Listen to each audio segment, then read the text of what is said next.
Funny, how many times have we done it, man? How many times have we done it? Mwe tushinda. Umeanza kuchoka. So I'm going must not choke. You mean you must not? Must never say die. So what's up guys? Welcome back maze. Divorce bana ilinyonya bundles bana. See you guys, put a bundles. Take on a wifi. Mtu alinipigia simu akaniingilia sana. You guys jaribu kutoa kwa hiyo mtego you guys. With another method. What do you mean another method? Sasa niseme usahau kucharge divorce. Sema tu tuko nimeweka divorce. Sawa, welcome guys maze. Divorce maze ilituacha. Divorce ili to divorce. Maze divorce ilizimika jo. Sasa watu wamerudi kweli. Hizo ndo times zenye tunahitaji man like Steve bana. Kumblame. Sasa hivi wazee shida ya kutokuwa na Steve ni hakuna scapegoat man. We have to give guys to come back. Ivan is back again, number 1. Ivan mazee. Damn. Ivan by then is 001. Ya ukweli leo ameamua mazee. Cheki Ivan akinia. Ivan akirefresh your stream the entire time. Sema leo lazima niingie hapa Nzige 001. Welcome back guys man. We had a technical mishap. As always, you know, as the Kisangani podcast, we are committed to being authentic and raw. And with the promise of being authentic and raw, we always have to deliver. Lazima mazee kukuwe na some mishaps hapa. Lazima muone an ass crack here and there. Nothing major. A booty crack, you guys. You guys, kuna siku niliona butt crack ya dog, you guys. I've never recovered it. Ndio maana nakupeanga masho. You guys will stare into the abyss.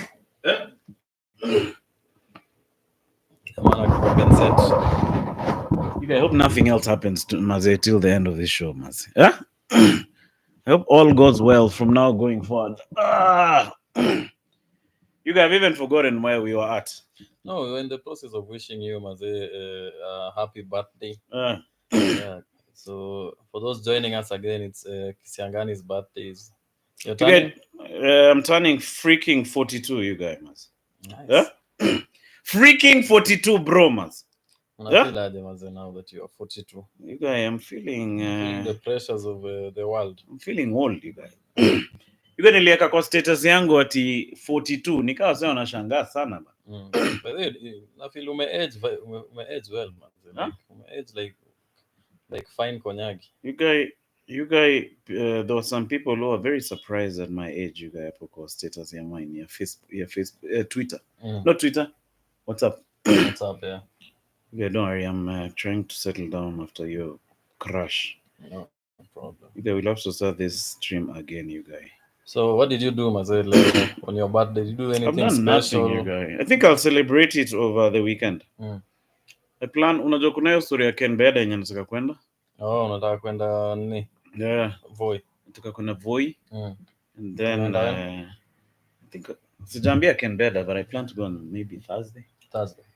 Wait, hii weekend you mnena Mombasa? Si ni weekend eh? Ni weekend. Yeah. My plan was I go to Voi.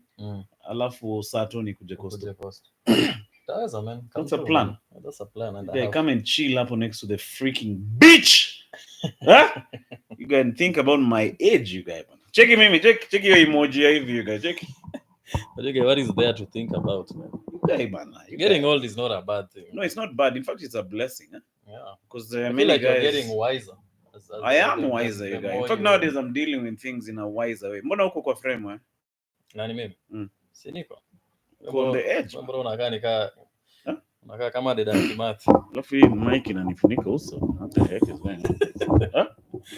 Ifuniki uso ni venye hatuwezi differentiate between the mic na sura yako. But I think Neo display. I think on the phones I'm still looking nice and fresh and young. So you guys, I plan to go to Ken Beda nifanyio jiu-jitsu because I don't plan to be How do you think you'll perform by then? I think my main problem will be my fitness levels. Yeah. Cardio sasa around like getting tired fast. Because when you're gonna uko na hiyo youth bado you could move. Yeah. So I think but maybe I just want to maybe learn the technique kidogo.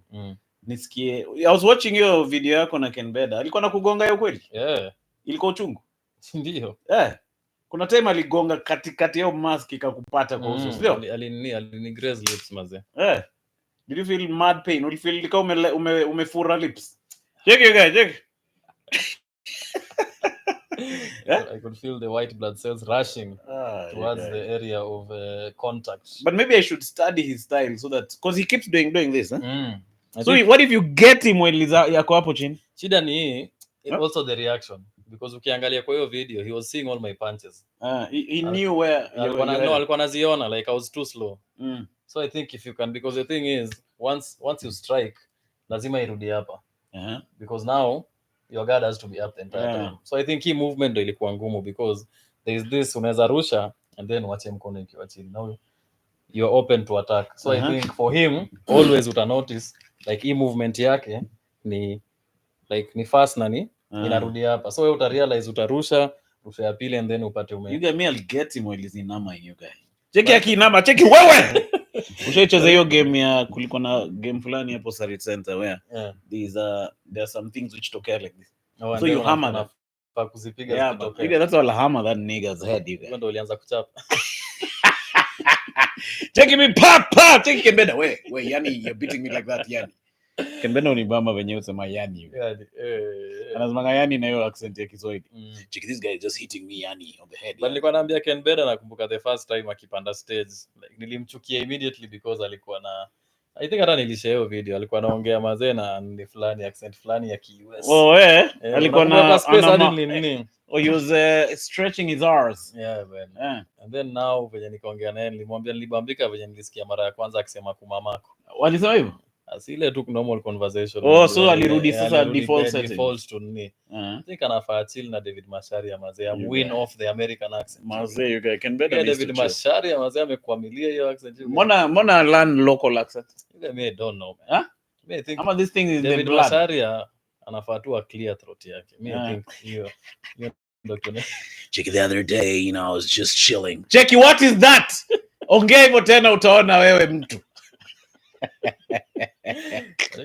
Your accent inamsaidia you guys. You guys is pulling mad chicks out here. Oh, man. For real? Yeah. So maybe in my 42nd year, you just work on my accent. Taking me from Kesho. I just plan to go to Mombasa over the weekend, and then I just come back on Sunday with the rest of the comedians. But you get to choke after a while, you get. And then I think wase wanaweza jua ni uongo, baadaye time itafika time ya kutumia big words.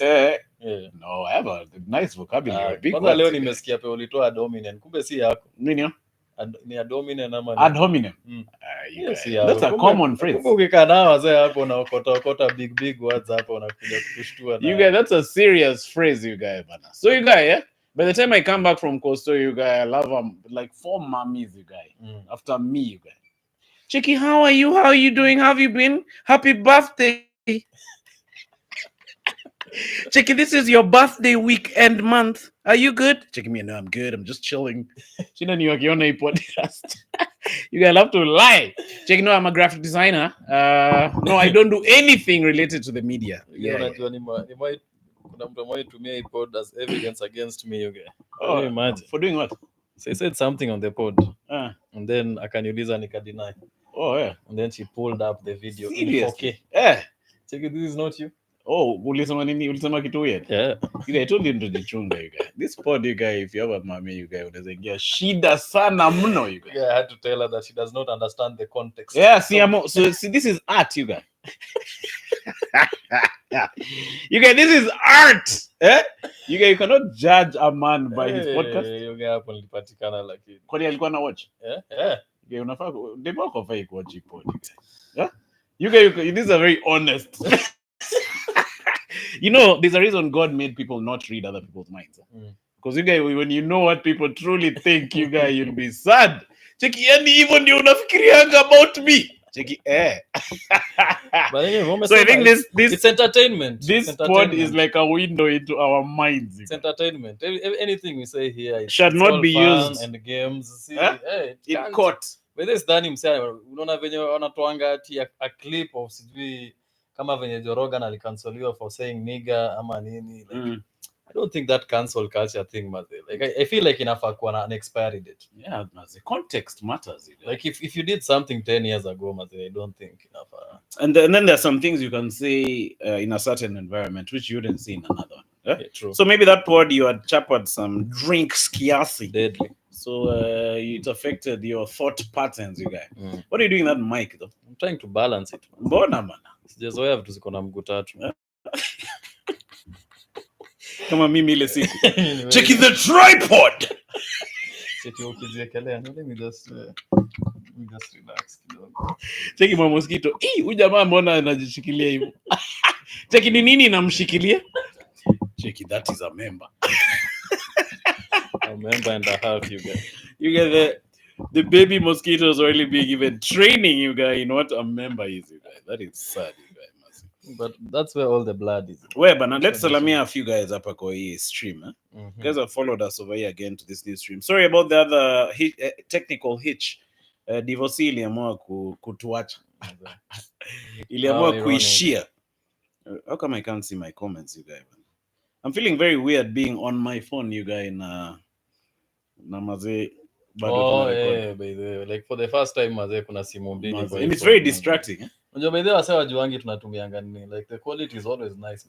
Hii simu by the way hebu i-plug. No, ni iPhone you guys. iPhone gani? Si iPhone bro. iPhone 3. Hizi ni zile origin produced by Steve Jobs himself, you guys. Even him knows where they are, you guys. Check it, there are only 3 iPhone 3s still existing. One is in Nairobi, Kenya. So you guys, iPhone ni Redmi tu fulani, you guys. You Xiaomi. That's a good camera, man. Imetushikilia hii pod. Hadi Cooking on Broke episode 1 to record 9. Yeah, and it was looking nice, eh? Polite, you guys. Yeah, mazi, guys. But episode hii ya Ken Beda mazendo iliweza, you guys. 4K. Oh, it was in 4K? Yeah. But was it uploaded in 4K, though? Yeah, it was uploaded in 4K. Oh, yeah. Hey, sugar, you're pandaing. But now after hapa sasa sijui maze. Sijui sana tafanyaje, you guys. No, so now you'll be back to square one, you guys. That's why mimi sipendangi vitu za watu, you guys. Gari za watu, sijui kamera ya mtu, you guys. Yeah, you guys. But you guys, when you're going back to your real life, maze unasikia busy, you guys. Demo wa mtu. Cheki demo wa mtu akikupema kegels. Cheki. Take you, hey! And then you guys, you have to go back. Unashanga utambiaje demu yako? You try and do it like a hint. Check, I watched another guy called Maurice Madeka, and he was talking about kegling. You know Maurice Madeka? Sini kama venye Shaza alikuwa anasema nani ule demu leta alikuwa anaitwa nani? Venye alikuwa anasema kuna ule Cecilia kuna like my boys wanam DM aongelea about certain things and then they make sure when she's talking about that thing that the wife is listening to. Yeah. So kuna vitu wezi ambia mtu directly, but now mtu mwingine akisema uko like actually by the way she's making a lot of sense, maybe we should. You guys have ever told a chick a new thing to do to you? A new, like completely new? Yeah, like ama maybe she's doing something wrong, alafu come correct. Yeah, all the time. Oh yeah. Yeah, you're lying, you guys. Yeah, I'm a sexually liberated. You guys when unakuanga very nini kwa podcast Twitter space, very diplomatic. Check it, no, I agree with you Ken Bed, and I agree with you Manu. In fact, I agree. Check it, me I agree, my bro. I agree. You guys. Sometimes I'm just keeping the peace. That's the thing. Because like, why you guys? We need to not keep the peace. Lazima kukwenda mse hapo katikati mwenye United Nations. Mimi UN bana. But when it comes to things matters pleasure, you guys, I'll tell you, man. Teeth. Yeah, you will. Yeah. There's not my meals feeding my members. You almost broke it. Check it. Take me. Hey, bana. Because this thing is not made of freaking. Yeah, a member is the only part of your body that does not have a bond but can break. Yeah, you guys. How it was freaking painful, you guys. Nilichoka yangu yote. Wait, bana. So let me say, Ivan is in the building. Ziga 001. Karibu sana, Ivan. And then there is who else? Sorry. You guys mumeamua tuchelewe job kesho. Maze tuchelewe majama. It's a birthday. It's a party. I hope you guys have brought your own bottles. Like I haven't been drinking, but leo maze niko juu ya ka drink. Maze. Huh? Sasa ni sipa. For the sake of the party. Huh? Nilikuwa nimesema naacha pombe but juu yako. But then nakunywa tu juu. But even me I'm just kunywa juu ya birthday. Yeah. But you know during the day I was really looking forward to chill with these guys of ours and you kwa hii pod. We build A really awesome community. Yeah, man. You guys really looking forward to this moment, you guys, man. Huh? You guys, we've made friends on the freaking internet. You guys know my friends have really grown in terms of what they were new in my life.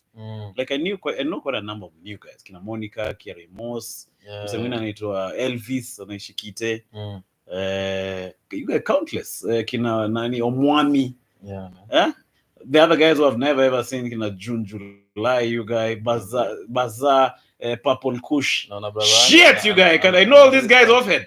Na brother wangu anariza hapa hapo June July. Hii love triangle yenyu mtaacha. Bado bro wako mbona anataka ku steal our chicks? Hey Isa, wanted to ask Halaiki about you the other day. Z, you guy.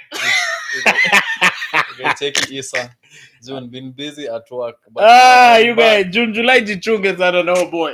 Yeah, sana jamaa. It's bad news. You guys, that guy has always been raiding our chicks hapo kwa comment section, you guys. Anakuja anachukua mmoja anapotea for a week. Anaanza narudi checking Zige 027. You guys alienda check mazezi jai muona you guys tangu nione Isa kwa comments you guys. You guys mjichunge na jamaa. But shout out to your bro you guys mazezi. Shout out ulisema yeye ni msoma maluku mbaya. Luku master. Deadly. Yeah. You guys ndio alikuinspire na maluku. Ndio aliniinspire in terms of looks, music wise. Yeah. Did you want to be like him you guys when you're growing up? I used to hate him by then. Oh, you used to fight. Mbaya sana, sikuwa nampenda. So when did you start skizana when you ulihama digs? I think nilianza kusikizana time unajua ukiwa mtoi kunaanga ninajita the snitching age. Oh yeah. You know that age where you tell on your brothers, you tell on everything. You just can't keep a secret. So once nilitoka from your stage ya kusnitch, now he was comfortable enough to take me. Well, to take you in, huh? Yeah, so he used to take me out, chill with his older friends. You know, just So the first time you come Monga, it's because of chilling with him, huh? Actually, yeah, but the end for real, they get troopers. Serious, you guys? Yeah, Kinani, Ronaldinho, you guys. Check, you guys, check. Box X. Unajua hiyo yenye unaeka tu kichwa hivi.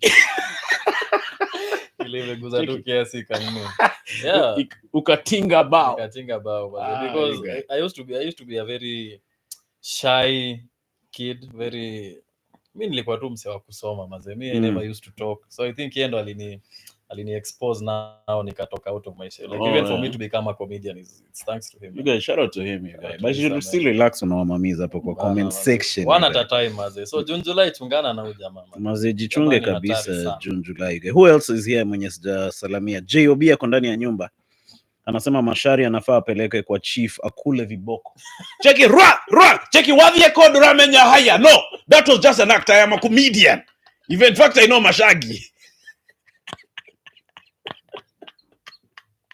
Cheki chief nilijua alikuwa anajifanya huyu. Unajua najua wengi sana hawa. Wanaongeanga hivi tu. Wamekataa the culture. Viboko conversations but Kiswahili ni a negotiation. Yeah, true. Especially if you're trying to buy something and then you come out with an accent. Mimi kuna watu nikienda nao kubuy anything naambia mazee boom sijaribu hata kuongea. Yeah, kuna siku nilikuwa na dem plan list yangu tukaenda naye toy. You guys mazee. Anaharibu sio. She was to buy gloves. Yeah. Mazee alibuy hizo gloves like 1,000 each you guys. Check it now, you know. Check it me. Usiseme now you know please Utaribu bei. Mbona inakuanga hivyo because there's a time I think kwa tunaenda I think Nakuru. So I think hata tulikuwa na yeye. I think you're the one driving. Kwa tunaenda Nakuru and then kwa tunapatana hapo Holy Family. So uko umefika kasema tuingie there's a Masai market inakuanga hapo on Saturdays, I think on Saturdays and Sundays. Hapo kando ya ni I call Locots. Around hapo. So nimeingia huko nilikuwa nataka kubuy ashtray or something I think. So nikitoka napata wase fulani wakiongea na mzungu fulani. So unajua huyu mzungu asikii Kiswahili. So jamaa mwingine anaambia huyo boys wake, huyu tunanyorosha bro. Live. Shit. So I think honestly ukianza kuongea na hiyo accent unajua tu already that's why ningependa kujua Darren because Darren ni mzungu mwenye at this point yeye ni Mkenya. Yeah. No, I think after being commonged by those vendors for about a year you get into the system. But can you imagine the time you realize that what you're paying for 1,000 is actually worth ushaona jamaa anaitwa this vlogger, is an Italian vlogger, nimesahau jina yake. So he akafika airport akasemea anataka kutumia basi. So akatoka akakataa makab alafu akaingia basi fulani City Hop. You guys akaitishwa aliambiwa ni Sultano you guys. Sultano. Yeah man. They get paid 5 sock you guys from the airport. Check your jama. It is normally 500. That guy choked when you discover you guys.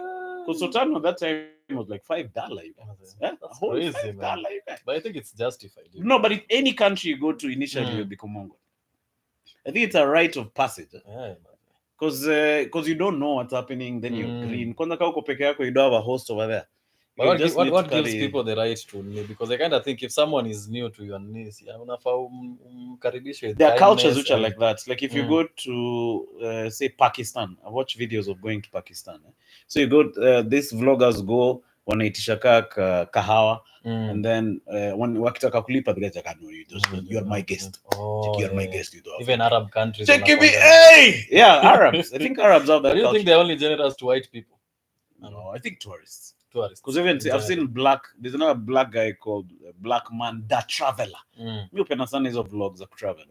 So even the culture there is visitors. When a visitor comes, you just they don't pay, I think. Because most of them they refuse kabisa to take the money. I think you get a blessing. Just so many kitu kwa Quran. Unasema even Arab countries wako hivyo mostly.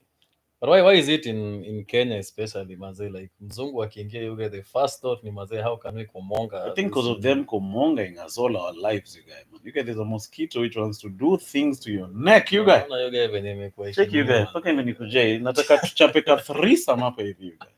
Wants to kumonga us both. Check you guys, check it. Yeah, that's nasty, you guys. Shanga venye mechi itaisha in club you guys. Check.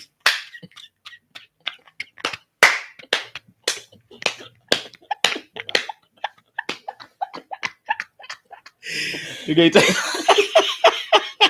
it is on my clubs. You guys, that's funny, you guys. So you guys, I think we culture yetu ni scarcity mentality fulani.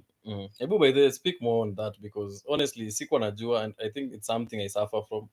Scarcity mentality inamaanisha nini? As in, like you feel like, obviously this is a very rough definition, but you feel like you just want, you just want to receive. There's another guy who chills with us kwa hiyo meza yetu hiyo kongamano la inaitwa table 6. Table 6. So this guy is a Zak also. So anakujanga na drink yake quarter na chaser. So he puts the chaser in one pocket na drink kwa hii pocket nyingine. Alafu anaweka hapo, tuseme he's come to hang out with you. So anajiekea tu kwa tumbler yake. And then he drinks solo while chapisha higi stories. Cheki, when you look at Raila and how he beat Kidero. You see Kidero, so he wants to chap with these stories with the same energy. Take you. Man.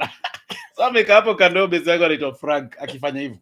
And then now when kina Frank buy a drink, he's drinking that drink.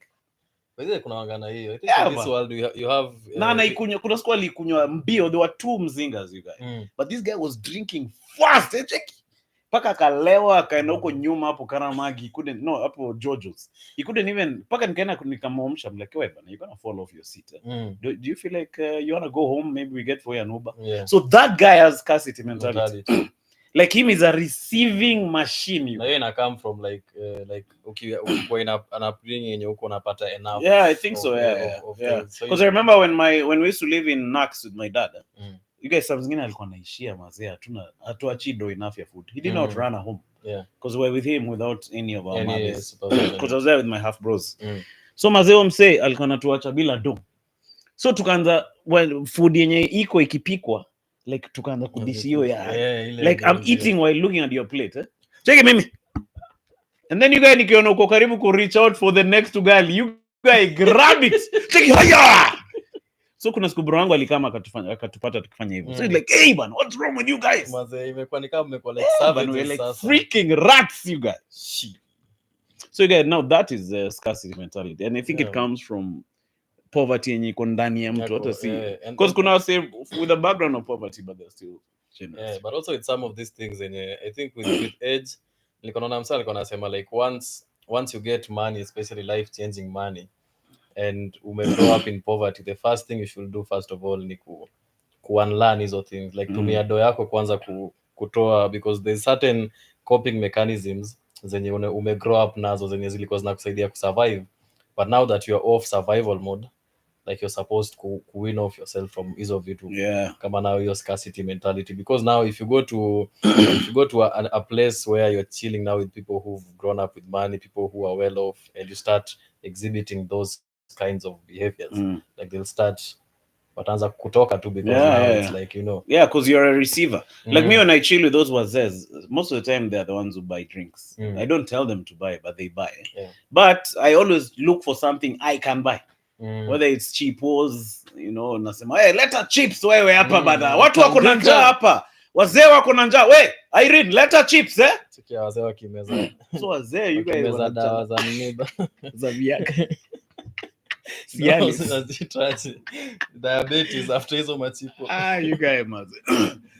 So I feel like you have to do something, like the way you used to do when the pod was hanging. You'd invite us to your house, and then you'd feed us. You guys, tunakunywa hapo machai. You guys, that shows that you guys, you're a generous guy. You guys. So and then another thing is loving receiving only. Like kila saa wendi unataka kununua, wendi unapokea full time. You guys, hakuna time wenye unapeana. So it's like me, I normally don't like free food. Okay, let's go DJ Moz. Where shout out DJ Moz. I need to buy a dish. I was feeling a bit odd, you guys. Although he did it with a very good heart. I think but DJ Moz angetaka kutukomonga. I think he had every right to do so. Check DJ Moz. Haya, sasa nataka Steve Chalo. Hebu wewe inama kwanza because wewe ndio mdogo. Alafu wewe Bashiri hizo jeki zako zinaweza sana because that time your breasts were in their full glow. By the way, thank you. Dizo bana alikuja akanidis mazeda. He changed my life. And then my breasts were growing. You guys also Saucy was doing a number on it. Ulikuwa na dish Saucy yako yote. Yeah. So it affects somebody, you guys, estrogen. Yeah, over a long period of time. You guys, your chick will have you nyonya your jugs. Kiasi. Check. You will be switching positions interchangeably. Without any consequences, bana. You guys, check it, nyonya your boob and then you nyonya my boobs. You guys don't think sex is a beastly act? You're tutaita 808. What the heck is that? At the 808, you guys. Man. Where bana? Monica is in the building, you guys. Karibu Monica. Sisi atokeangi spaces ama ni miss Monica? No, hatujapiga space. Anatokeanga. Monica is hata space, you guys. You know Monica, you guys. Monica is serious, you guys.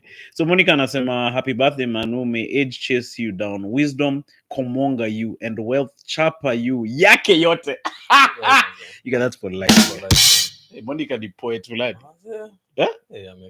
Ameandika hiyo imetoka kwa roho. You guys imetoka kwa roho, you guys. Shout out to Monica, you guys. It's good to see you here. June July anasema how are your old guy friends, the one in their 60s? Wako fiti, maze Cialis ndio mazezi na matembe. Take it, you guys, take it. Can you imagine chopping that stuff and then the chick didn't show up, you guys? Yeah, you guys, you can have shidas. You can be like me on Saturday morning. Your member can be as hard as his mic, you guys. Bele unaweza jam, Take wewe uko wapi bana? Ati ukuti?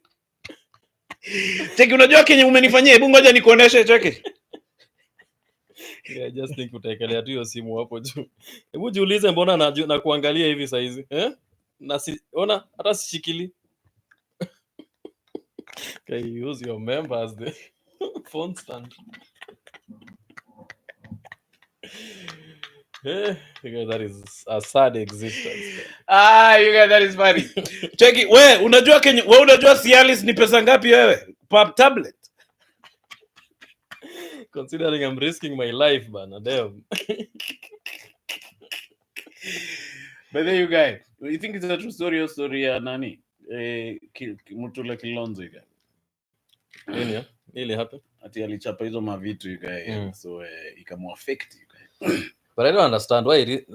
I feel like that's why women live longer than men. I think as a man inafika time because age ina affect kila mtu, but as a man utakangi kukubali that you want to operate the same way. Unataka kukua tu, unataka kutawala up to the end of the day. So I think it's hard to find women trying to overcompensate on certain things. Like for them, wakishafika a certain age now, they are mothers. They just take a certain role and it's easy on their bodies, and e.g. Women's Guild. Yeah. Check it, bigger than all my problems, bigger than anything. And you can do that until the end. It's a very safe thing to you be guys, doing my on grandma Sundays. is almost like 93. She always goes to the church. She's in the choir. Oh, for real? Like the things she's doing are very Safe, sustainable. You guys, chamas, kuchangia just chilling a plastic chair, you guys. like, but you go like a man the same age, like still anajaribu ku fight for like the masculinity, anajaribu ku still trying to komonga 22 years old. That's a suicide mission. That's a risk, you guys. But me kama mimi sasa hivi nimefika 42, you guys siwezi cheza na 22 years. Because they are man fit, you guys. You guys, you can really hear my stories from Tandao. Check it. The founder of the Kissing Annie podcast, which was just about to penya, is now in the sweet freaking by and by, as he used to say in the podcast. Checky Larry, what do you have to say about that? Checky, I never knew him, but it's quite sad what happened. I'm in the ground now in Luandeti, and the casket is refusing to close. As you can see, the member is still very, very. You guys, that's funny, you guys. Check it, the member is a rock hard. In fact, what they had to do is make a hole in the casket just so that the member can just peep. And it's very weird. Sophie Ikenya in the studio. Back to you.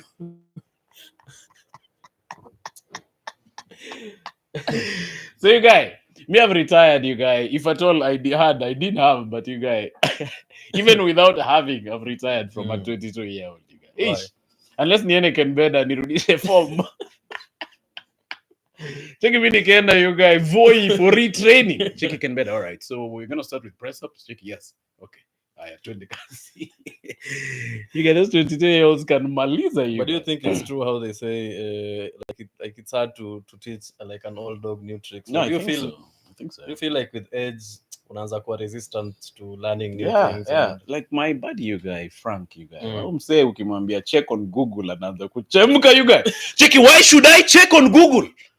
Who wrote the Google? You can't just come and tell me to check on the Google. Who is the Google? Who wrote those things on the Google? No. Anaanza kuattack. Unajua na jam hiyo kweli? Wallahi. Mbona? Si amejam mbona ni yule anakuanga na kabambe fulani ya Nokia hivi. Anakuanga na kabambe. Mwenye ananyolea whitish kiasi, you guys. So you guys, you cannot convince that guy. Some of these people are so set in their ways. Yeah, so what we do is we just kitambo ilikuwa ina to irritate, but now we've accepted that this guy. In fact, one of the ways to trigger him is to bring up facts. Check, why can't you check on Google? Check it. Anaanza kupumua. It is low lips and trembling, you guys. Check it. Why would you say I check on Google? And that's why you have to be very careful. Huh? You guys getting set in your ways is a very bad. I can imagine, man. Because I can bed and feel like space. Hey, you guys really can better Lidibamba. You get me, I was laughing, you guys up a great place. Yeah, taking me Lidibamba because alikuwa serious, man. Taking number 1. Sasa akaenda akarudi na article mzima alafu akatusomea. Alikuwa like, bro, so tume tu link tunaweza soma. Taking number 1 reason. That guy read 5 paragraphs. You guys know my internet iliharibika. Nikarudi, nikapata bado nasoma hiyo kitu. Check it, number 18. Self-deprecation means. Hey, you guys. So, but I don't know how you can just keep growing older without. Okay, we need funds for your room. No, it's not bad, but I think unakumbuka siku ile tulikuwa hapa na Shaz, though it was freaking hot. That year tulikuwa wase wengi. There were like 58 guys kwa room. Including Kiari Mos. Shout out Kiari Mos. Leo yuko area? I think it's iko sawa. Yeah, now it's a bit better with the kuna breeze kana ingia. So you guys, I don't know how you can still grow old but not be set in wrong ways. You see, if you can be set in, like habits which are at least positive, that's better, you guys. If you're set Leo nikihang out now, I really got like an insight into the future, because now just looking around at some of them, I'm like I really have a short window to like change some of my habits before they become like who I am. Unajua? Because in that table there was someone who was drinking, there was someone who was smoking, someone who was weight was a bit mbadala. There was some it was like beyond so, the some like BMI. these guys. There was a time where they had a chance to rectify some of these habits, but now it's kind of too late, especially the weight stuff. Unless you change your mind. But it's so hard. It's so hard because my dad, like his weight was a huge problem. Yeah. But he refused to change his diet. He refused to work out. He refused to do all that. Even when he knew that, like, isn't if it lazima ni change, like the situation is dire like that. Yeah. So I just think like it reaches a certain point and you always change some of these things. I hope next birthday tuko natandika Casey. Yeah. Mbona lazima uruni? Hii ni an anonymous but colorless ulishasema earlier. Si hiyo stream ilikufa. Kusema kwa hii stream pia. No. But whether tungelewa tu tuanze kusema Casey. Okay, inamaanisha Kings Chrome. You guys. No, but for real, you guys. I hope next birthday you guys will be tandikaing some unakwanga mse wa whiskey ama unakwanga mse wa... But whiskey screws up with me, you guys. Kwa nini? You know me, it seems so my drinks, huh? Me, I'm a light freaking weight, you guys. Mtu wa drinks. See you guys. You're the same person tunakunywaga naye. Wewe. So unaonanga venye nanipelekanga, you guys. Yeah, but haimaanishi wewe si mse wa drinks. No, but naturally, my natural disposition is, if I'm say not with you, me, I won't taste any drink. Like says enda solo niende nijitafutie drink. So do you believe that every man like you must have kunanga na saying wasema something must kill a man, like do you think every man has to have a vice ama whether you do you think there's a perfect man who doesn't have a vice? No. Because if there is my friends who don't do drugs, they're womanizers. Like they do women. Like they pata mtu mwenye I do drugs like in fact chicks normally say if you don't drink you komonga heavily. So they're quite scared of you guys. Well, unyui. Check that guy because he's sober, you guys. Check it. I think you're scaring the mosquitoes, you guys. With them claps. You guys are leaving one by one. No, I think everyone has a thing, you guys, which if at all they don't, they're lying, you guys. Yeah. But do you think what is that thing that is more sustainable than other things? What do you mean? Like one vice that is less. Is that a good vice? I think there's a more sustainable vice. Me, I think a vice done in moderation is sustainable. Get to takata clip.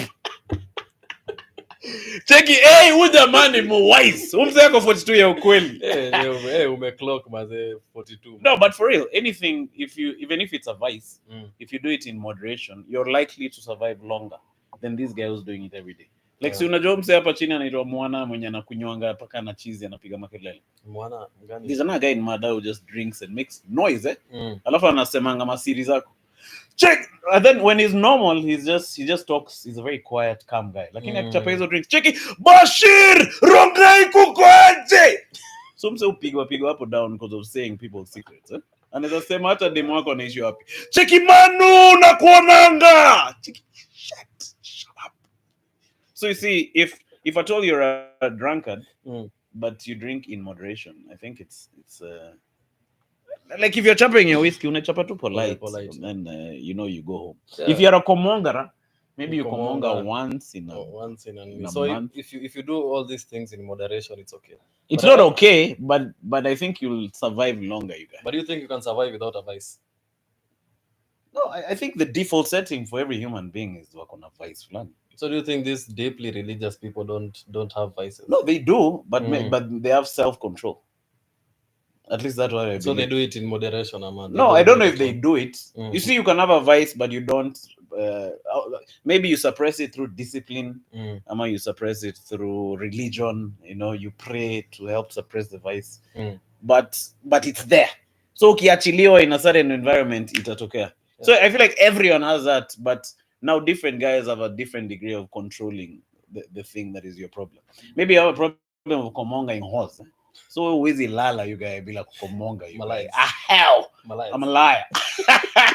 When you say I'm a liar, you guys, you cannot go back to bed, you guys, without schooling that lie. Because I was thinking about it when I sat down, Mazeniko, considering like the vices I have, I'm like singetaka kuzikari into my old age. And looking at all these vices, I mean zote ziko mbaya, but like I feel like a silent killer enye inaka more yenye iko sugar coated literally ni food.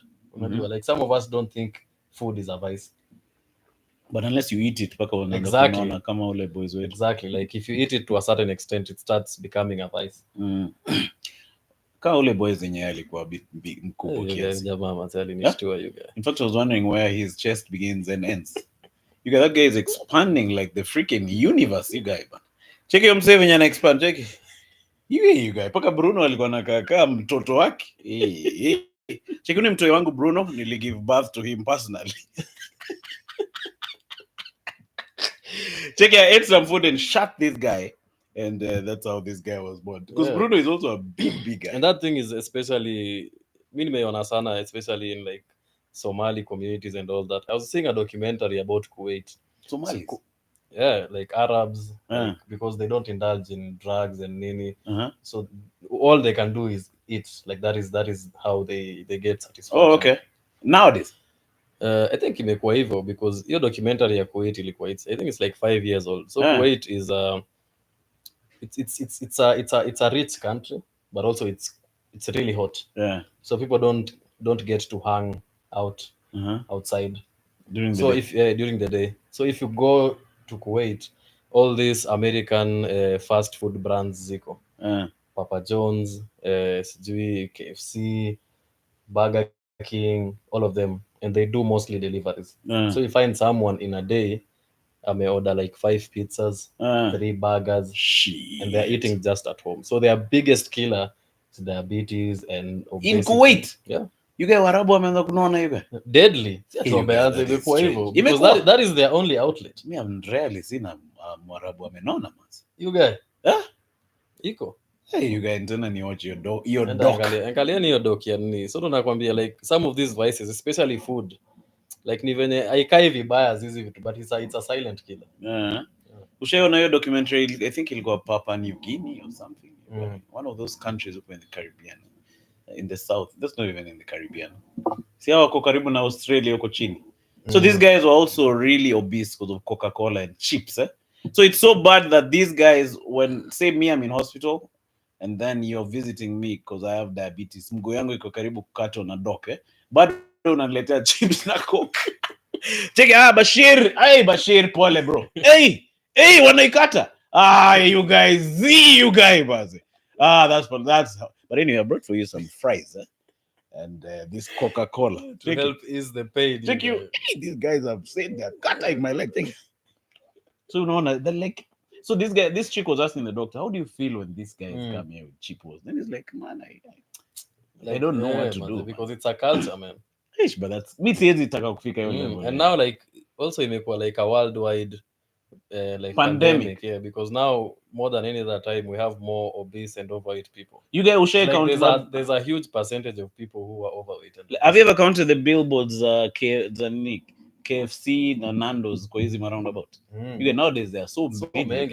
Kwanza hapa Timol hapa nini? Yeah, on all major roundabouts kuna billboard ya KFC, you guys. So I'm like, hey, these guys are making enough money to advertise like that, you guys. And then watu squeeze, they're growing up just thinking of KFC. Nowadays I was hanging out with my nephew, alikuwa naimba tu story ya KFC. Check it, uncle, can you buy for me KFC? Check it. I'm a comedian. Check it, fanya hivi, kuna gig fulani na chapa on Sato, alafu DJ Moz. Check DJ Moz anapanga kutuma super chat ya $3. Streetwise true. Check it. Okay, YouTube itakula 30% of the $3, but itabaki imekaa $2.50. Alafu na dollar imekuwa weak. So meaning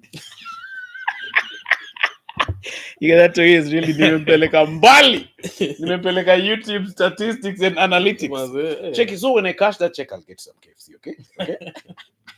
Because it's so weird. DJ Moz. Check it, has DJ Moz send the super chat so that you can buy for me KFC. So you guys, you don't have nephews young enough to ask you for KFC? I have. Actually, like my niece and nephew from like my older sister.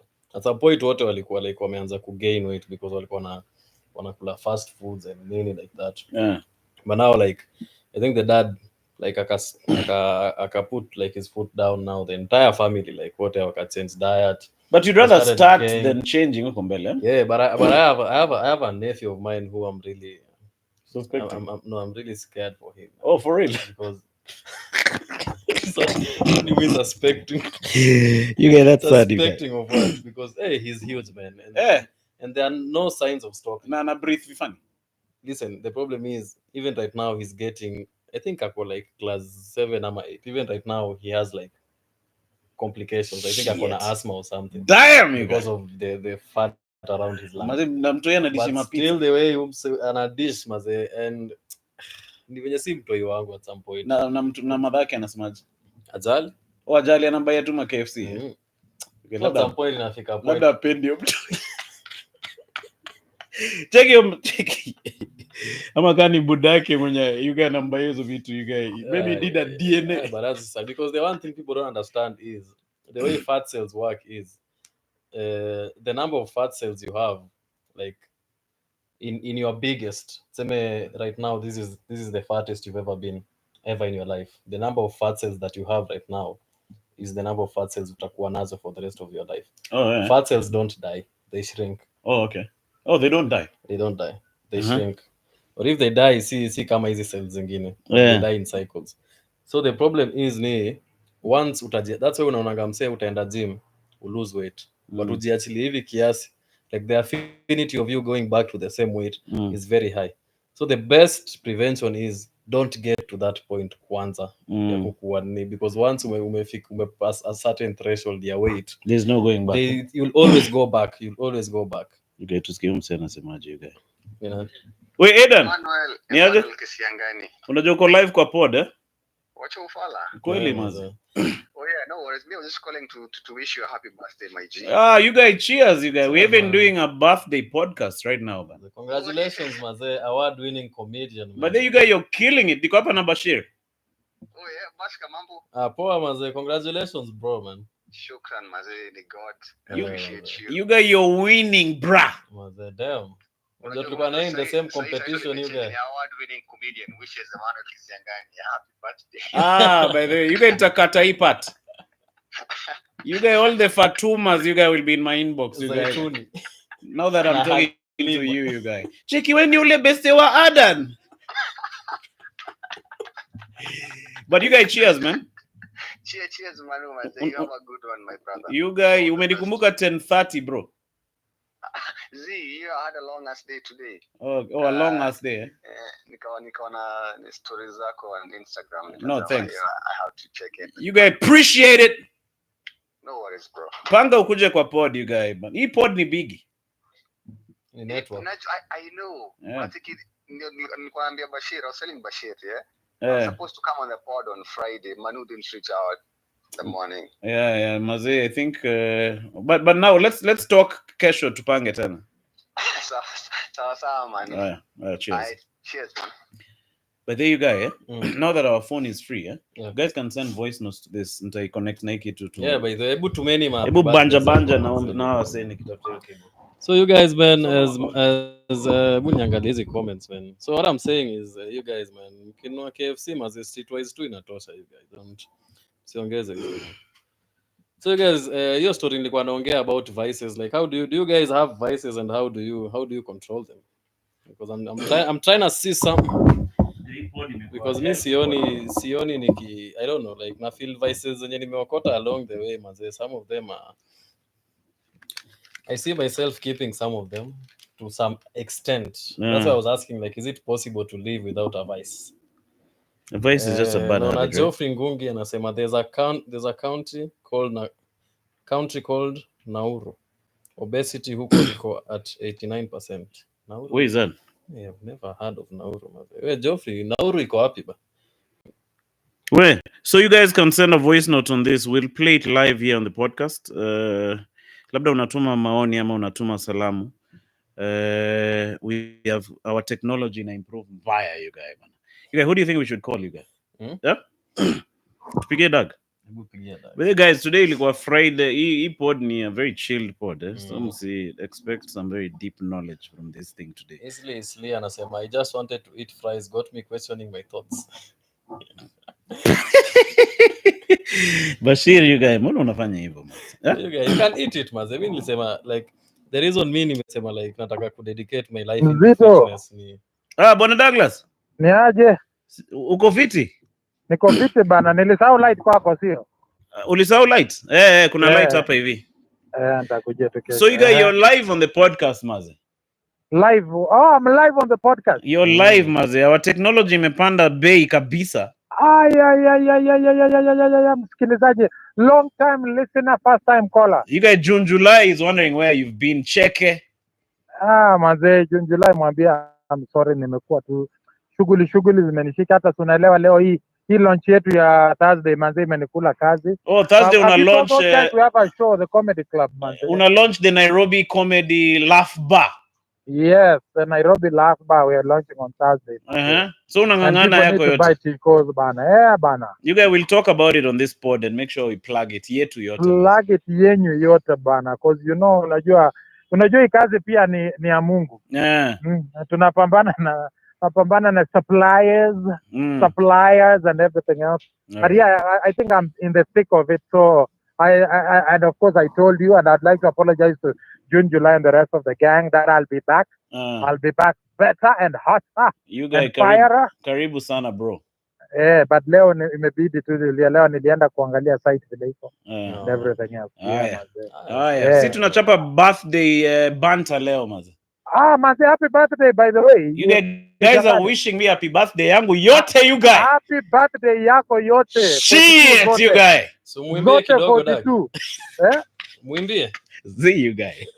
Maze, that's gay. Hatuwezi fanya hiyo. Hiyo naye kuimbia mtu mzima jamani. What do you mean that's gay? I think that's gay you guys. That is funny you guys. But anyway, so shout out to you Dag. Wacha tusongelea maneno ya show kwa iPod. Sawa, namsalimia watu. Cheers man. Okay, technology is freaking killing us. Wait, you guys into my soul. Hello Dag. So guys, if you want to send a voice note, send it on this number. Hiyo yenye kwako ya MPESA. Monica mazee amefanya kitu poa mazee. You guys can send encouraging messages. Actually venye alikuwa amesemaje, alisema nini? She really said something encouraging. And I also want to tell you something encouraging. Let me just read you something kwa nimeandika. Well, umeandika nani you guys? Si to you. Seriously you guys? Yes. So as you turn 42, I'd like to encourage you. So what I'm gonna do, I'm just gonna go through a list of people who did make it until they were 42.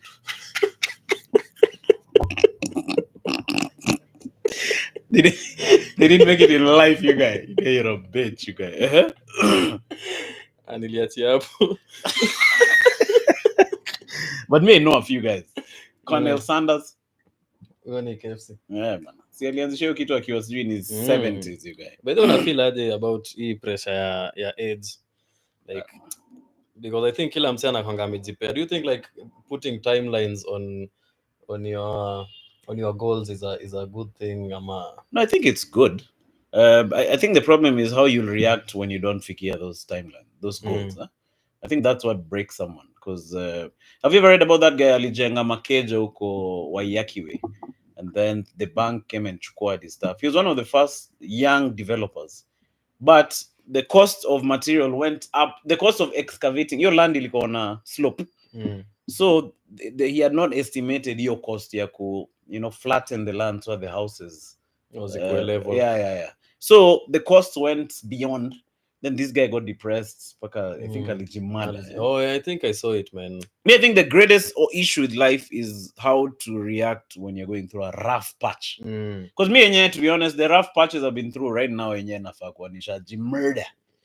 Cheki mimi, cheki. Cheki olingiaje hapa sweet by and by. Cheki nilijimurder bro wewe. Na bado nimejam. So how you react, for me, I feel like that's do you think that is tied to having expectations? And it's tied to one of your principles. You don't expect a lot from people. I don't expect. I expect the best, and I hope for the best, and I expect the worst. Okay. So if I hit someone up in the middle, that's fine. So if you know when you get to say my age, you start comparing yourselves quite a bit with your peers. Like right now, if I compare myself with my peers, you got be weeping, yangu yote. because most of them have toys. Kwanza hiyo story ya watoi ndio inanisumbua sana. So most of them, their toys are like 8 years old, 7 years old, you know. They post them up kwa hiyo group ya high school. They congratulate each other. Yes? Shit, you guys. Me, I'm over here killing freaking mosquitoes. Check it. Female anopheles. Yeah, but now you guys. So if you keep comparing yourself, I think it's cruising. It's a thief of joy. Yeah. So there's that, and then there's something else which I wanted to say, and you may slip my mind. I find Nani also to be interesting. I feel like he's gotten success at almost my age group. Andrew Kibe, that's true. Yeah. So I said just. And also if you look at, because I think sometimes if you discovered Andrew Kibe today, you know, you'll be marveling at how good, because we do this, me and you, we go live and we, like, can you imagine like hosting like the way he does it, like a monologue, and entertain people and do that. People don't understand that like he's done this on the background for a long time. Yeah, true. So I understand that it's like some of these things, like you just need to trust the process. But me, I also think you should not wait sasa ukianza you want to focus. Me, I feel like if you can very quickly find the thing you want to really do, and you enjoy doing, and you're young enough. See, like now, like you guys, like you go for it such that now when you're, say, my age, you're not starting. Yo kitu ya start ni na boy, you guys. Because look at this pod. Right now we are struggling to get to 3G subscribers. But when we get there, I'm sure it'll get that snowball effect. But now waiting to get to my age ni wanze kufocus, like that's crazy, you guys. If you have the choice and the vision and the strength, and you're young, you know what you want to do, you just go for it. Yako yote. Leo tukiwa hapo Siwaka tukipita, and then we saw this young man with a young chick. Yeah, and then we were like, me, if I were to go back in life, only you can just achana nao madebs. No, unaweza you komonga, but you move fast, you guys, after komonga. You guys, after you bust a nut, you wear your trowel, you guys. Check you guys after busting. Check it. That was very, very polite. Hakuna boxer. Maze. You guys unaiwacha. You get that boxer imecontaminate here forever. You get to wisdom hadi na nyesa hiyo. You get training on my back. You guys utafunga hiyo dirisha. Yeah, that's what so okay, that's what I think. You guys. It's raining heavy, eh? You guys can better send a voice note. Acha tusikie anasema aje you guys. Can better ni bamba sana. He's one of our wise bros. Self-deprecate leo. Yeah?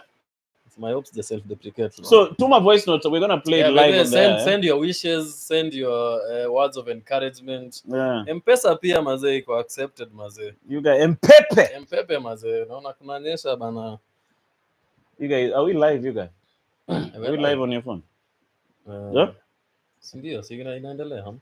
Oh yeah, sawa. Tusikie Ken Beda anasemaje. Sawa. Emmanuel bana. Sasa mimi tu nataka kusema kwa kitu moja bana. You finally turned 42 and umefanya hivyo kama mbukusu. Have a good one. Say lazima have the last laugh here. Even on his birthday, mazee wezi hata jamaa win, you guys. Shit. You guys, what the heck was that? Sinile like unakumbuka mkiwa na ile argument ya like a woman. Oh, ni yule best yangu anasema wewe dika ati huyo msana BF kama mbukusu. You guys can better, you guys screw you, but I love you mazee, my bro can better, you guys. Yeah man. So on that note, there's a certain story nimekuwa nikifuatilia, this Israel Palestine conflict mazee. What do you think about that, man? No, it's rough, man. There's a guy I've been following on Instagram. But you know, now we live in an information age, so like do you have like me I have a couple of Twitter accounts which are credible and you follow them. Yeah. Because there's a lot of, you know, like some of these wars are won because public opinion is very important. Like I was looking at a documentary on how like the US influenced the public to allow them to go to war with Iraq. Because like first of all it was winning over the Congress, and then now the harder part was winning over public opinion. So by telling them that Iraq has weapons of mass destruction, WMD, which they didn't have, and all that. So I think like there's the physical part of the war, which is now the fighting, but now there's the other side where it's more of propaganda and now winning you know, the sympathy and the knee of people. So there are a couple of accounts on Twitter and you follow and like they are very credible and all that. So do you have that? Yeah. Now, like you see, when I've been following the things that are happening in Palestine, the Gaza Strips. No, I've been following Al Jazeera, but now I've started following now the journalists who are on the ground. Okay, like there's this guy named Mohammed Awad. Okay. If you can check him out on Instagram. So he's showing things that are happening up on the ground. You guys check. You guys can't see, but now he's showing guys carrying a body. Another video of guys carrying a body. This one is really sad. I'm so he was about to.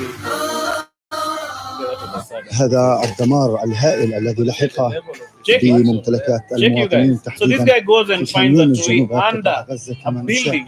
ايش بتعمل هنا انت؟ ايش؟ ده داركو؟ هذا دار ولا محلات؟ هذا محل. ليش قاعد هنا انت؟ So this guy where we are watching, this guy has found a toy under the rubble. He was saying this was their shop. So the building was bombed, but this was their shop where they used to sell things. Okay. So Ali Katatu kutoka hapo. So now my question is, when this toy grows up, see atakuwa terrorist you guy, not even a terrorist, atakuwa, in fact I scratch, that's the wrong word to use. He'll have a lot of hate for the Israelis. Yeah, man. And he'll definitely, if somebody gives him an offer to go fight, he'll go fight. And I was looking at some of these Hamas camps. What did they say? Terrorist. It's okay.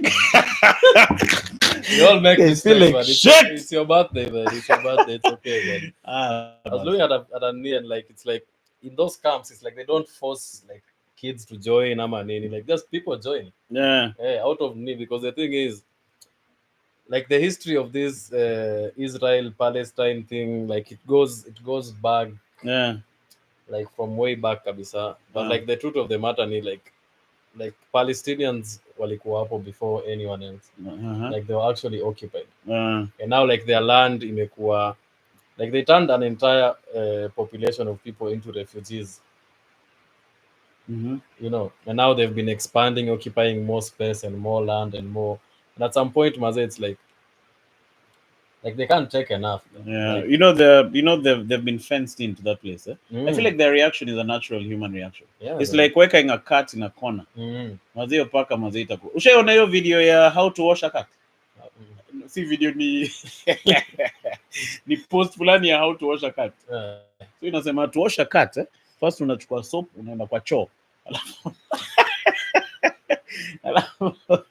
Alafu unaweka hiyo soap kwa hiyo choo, then you make it, you rub the maji and then it becomes frothy. And then you chukua the cat, then you weka it hapo ndani and funika it. And then you clear a pathway for the cat to be able to chomoka. You open all the doors and then you fungua that thing. You paka ikakupata you read that thing nilicheka hadi. So you guys, now that's the same thing. If you corner guys like that, you get they'll chomoka and start reacting. The thing is that was their land, because the thing is Palestine used to be under the British rule. So when there was all these anti-Semitic attacks towards the Jews in Europe and all that, they decided, we're gonna give a part of Palestine to now the Jews to start their own country. And what fueled that is after now World War II, when now there was like widespread persecution of Jews due to Hitler and all that. Now there was like, okay, the international community was like, now Jews need like their own place, independent name. And they actually sat down and mapped out Palestine and divided. And the plan was to have two independent states, Israel and Palestine. But now, due to the pressure of the UN and now the atrocities that had been done to the Jewish people, the priority was now to establish an independent Israel state. But at the same time, the powers of Britain in that region ilikuwa inadwindle. So by the moment the British wakajitoa hapo, now the Israelites decided to take much more than even when walikuwa allocated to. And now kulikuwa now a war between now Israel and like Arab states around, not even Palestine. Like Yom Kippur. There was a lot. Kulikuwa na sijui. Not Yom Kippur. I don't even know. Me just know those phrases. The catastrophe. There's the 7 days. The 7 day. There's a war which was like Malizo in a few days. There was now another one. The Nekab Nakba.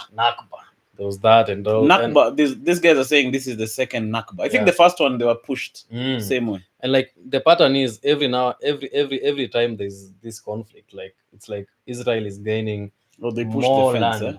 Like they were actually pushing people away, Palestinians away, and this was actually their land to a point where like they're turning you guys into refugees in your own land.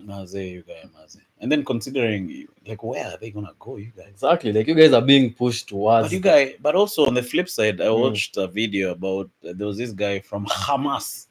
So he was saying the way those guys are not refugees, they're not going to move, they're not going anywhere. They're going to stick. This guy is not even in Gaza, you guys. Jamaa anaongea kutoka Qatar, you guys. Now ukiona hao wase because anasema wase wa happy lakini yuko hapo. You guys, that is funny, you guys. Do you think the leadership of Hamas is actually in the Gaza Strip? No, you guys must. Those guys are in Qatar. But you guys they can't be there. You guys, they'll die very quickly, Okiwapo. But I feel like giving a speech about us, we are not moving while you're not there is a bit disingenuous, you guys. You guys put disingenuous, bro. You guys put now. Where's you guys? I think turning 42 in outside here. We are doing world matters, you guys. Can you imagine, us, the blissful banter crew, discussing matters of international you guys, security. This one will have to be watched by and we've not said one thing that is cancelled worthy. Terrorists, but that was a slip of the freaking tongue. I think it was the K freaking C. But what have you guys? I feel like going behind this freaking chair, you guys. Wait, but now hold that thought. Let's there's some guys who sent some MPESA. They're not gonna see them. We can shout you guys out. Too many MPESA, man. Geoffrey Njoroge ametuma Sombexe, bro. You guys, this is $1.50, you guys. You guys, Geoffrey, thank you very much. And then we've also received some Sombexe ingine, you guys, from Duncan Mutura, bro, you guys. Thank you, man. Shit, you guys. That name is a name enough. It's only case in bill. You guys, Duncan Mutura, you guys. Mutura ni jina. I think he was born after his dad alikuwa amerarua Mutura fulani. Alizaliwa usiku. Although hisi ni jina budaki. Because that's his second name, Mutura. To spin. Cheki kwa lu, cheki. Pellets. Cheki baba Duncan. Uko sawa? Unazaa pia.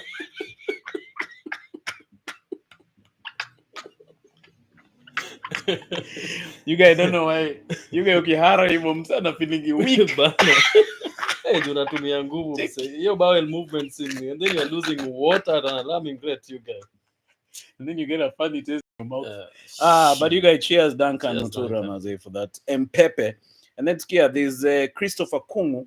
You guys angwizi, you guys. You guys bana.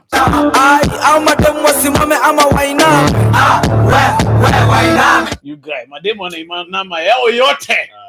In respect for Christopher Kungu, you guys. What the heck does Kungu mean, you guys? Kunguta.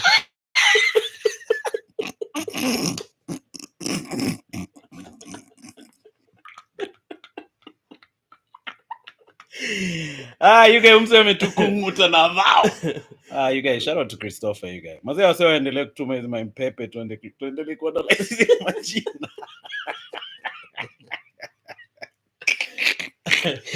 Wait, fanyeni hivi apart from sending MPESA, tumeni my voice note, you guys. Bana, msiogope. Kwani guys are afraid of tumeni voice notes? No, nani Stan anasema, don't know how credible this is, but Kenya was suggested as the resettlement area of the Jews. Yeah, they were supposed to be called up already. Exactly, man. Can you guys imagine if that happened? And then now these guys, ni kama venye nani Uganda walikuwa nafaa kuchukua sijui Kenya hadi nini. Like this is Kenya. And then these guys come to our digs and then they allocated lands. By our colonial masters, not by us. Masters, we were not consulted in this entire handing over thing. Yeah. And then that is okay, so other than that, they start occupying even the lands zenye sisi tulikuwa tumepewa. Mazee, you guys, mazee. Say mazee, si unajua ucha kwetu niko Luandeti. I think we'd have already been pushed out. Ponea by the way, Ndio ungekuwa shachukua paka hapo hizo area. You know, kama ni cost si wote wangechukua all the way to hiyo Lugari Forest, sijui Kakamega Forest. Niliona Mike Sonko alini. By the way hata Taindo niliona the first person alini. Alido? Mwenye aliongelea history ya Kenya kunni. Oh yeah. No, it's true. It's actually true. Those guys are supposed to be in LD, you guys. Yeah. Mazee would have been the ones fighting right now, mazee, for our shamba, you guys. Ungekuwa kwa milisha. Mimi kwa Hamas ya Kenya. I think mimi ningekuwa in the video editing department. Mimi ningekuwa Qatar nikitoa mavideo. Cheki mimi. Haya, we cheki ama jamaa msitoke hapo hivyo please. Msitoke hapo Londeti na hapo. Don't desert your home. Keep Karen. Cheki after my press conference you guys tandika some KC you guys ya Qatar. Cheki out say wasitoke. I think those guys should fight on the ground also, these guys. You cannot lead a war from somewhere else. I think weirdly Mike Sonko amekuwa my credible source. Yeah, Mike Sonko has become one of the most successful vloggers, followed by one Boniface Mwangi. You guys, what the heck is wrong? This guy don't want us to get more subs. But limona na nani Mike Ross. Bana, you guys, bana. What do you think about that story? I think you guys glorifying. I'm a trend daddy like Maju. Oh, for real? Yeah. Oh, guys are knowing that there's a fake lawyer who's won 26 cases allegedly. Yeah. But the thing is, the story doesn't have to be even true. No, look, you see the way you're telling me Apo Inje, like, why is it that thieves and conmen are the ones who are paying you guys? Because that's the only way. You guys are chopping your live streams, you guys. Can you imagine that guy is being praised that because that he's won cases at Jena Shule, but it's illegal, you guys. The thing he was doing was illegal, but now the problem is we like to romanticize about these things. But can you imagine if that guy was a doctor? Yeah, you guys. If actual lives were at risk, hold the same. No, look. Even if you're a quack lawyer, see like for instance, us guys are doing succession for my dad's property. If you're a quack lawyer and you don't know what you're doing, you can make a mistake in it to affect for the rest of our lives. Maybe you don't know something. Yeah, but they connect jurisprudence. Yeah, so yes, he's not a doctor.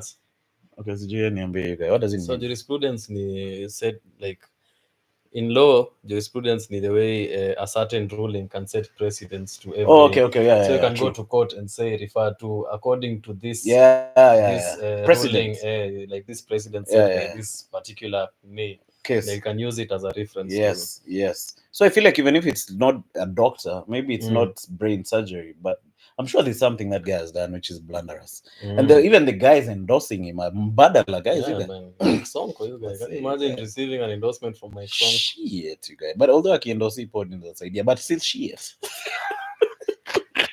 Mike Sonko, if you're watching, just tutandike na some guizes, it's Manu's birthday, you know. It's you guys. But you guys, that's the thing is right now. Let me tell you, the truth is.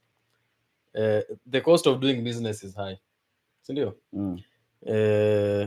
Con men are getting endorsements. If you're working a salary job, the salary is the same, taxes are high, the cost of living is high. Even if you're a farmer, even whatever business you're doing, like wase wenye sahi wanafaulu mazeni entrepreneurs.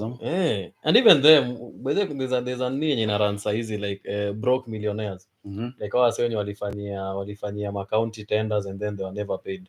Oh yeah, true. Yeah. Kuna like even them they're umiang, they're umiang, man. Like so wase wenye wanakulia mazee do yetu mazee. Maybe it's just safe to get a nice job while of you lamba the boss for the rest of your life, because you see now you learn a steady salo. And those guys are earning some good salos. Maybe you're tandikwa your 4 sock per month. And then you just earn it, you guys, legally for the rest of your freaking life. But I think the problem with salary is like once you get to a certain financial position where you're earning a certain amount of time, like money, the first instinct, at least for most people, is improving the quality of life. So you find someone, yes, he's earning like 400 nguizes, but now already the kiddos wameanza kupelekwa like better schools. Anaishi he has a mortgage ama anaishi place in rent iko high. Like the first thing yenye wase ufanya mostly, which is a bad financial decision, is increasing your quality of life. Instead of now starting to reinvest that money or saving it and building it into like the other day we were in this camp. You know me, I grew up in a campo house, so it was in Spring Valley. Very nice house, very nice compound, you guys. Paka kuna stream huko chini, so you guys, we used to go freaking fishing, you guys. But it was a campo house. But now when my dad was working in campus, when you leave that job, they eject you from that house very fast. So you used to find that guys would zoea that life. Alafu sasa ukichujwa mazee when you're now at the real world, because the rent that you're gonna pay around there is not the same. Your salary everything is gonna subsidy. So inabidi saa uhame ukamsay mada, for example, you guys. Unajua ni culture shock ingine crazy, you guys. That is why nowadays in the military they encourage guys to just go outside and build their own homes.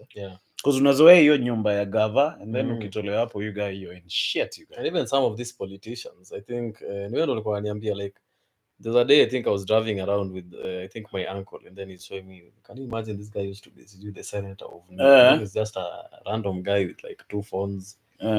Kamazee amekuwa kitamak the whole day.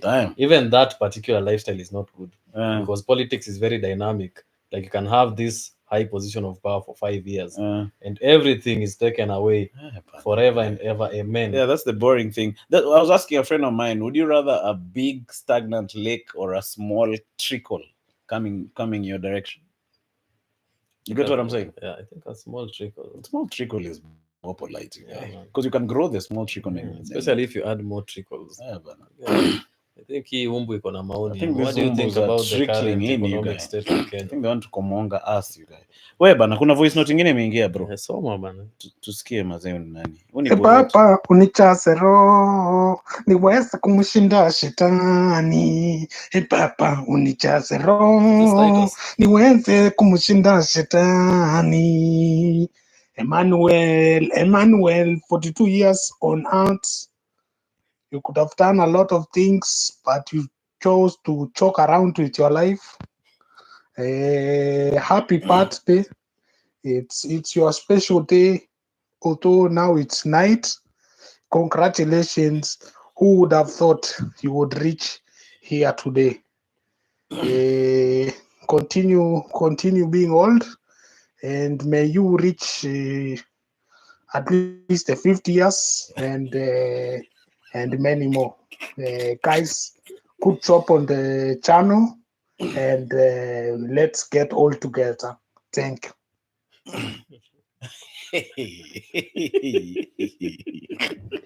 Wait, endeleeni kutuma ma voice note ma bro maze. You guys, wishing you 8 more years in this app. Anasema at least 50 years. You guys, that is funny, you guys. But then you didn't tell us your name, bro, man. Although msha tutumia voice note before. Tuangalie jina tu. Anaitwa wa something. Anaitwa? Wa something. Kuna siku alitumia voice note fulani ya mbona mmeacha kufanya podcast. I think bado iko hapa, you guys. Iko hapa. Hello. Yeah. Bwana, what happened, bwana?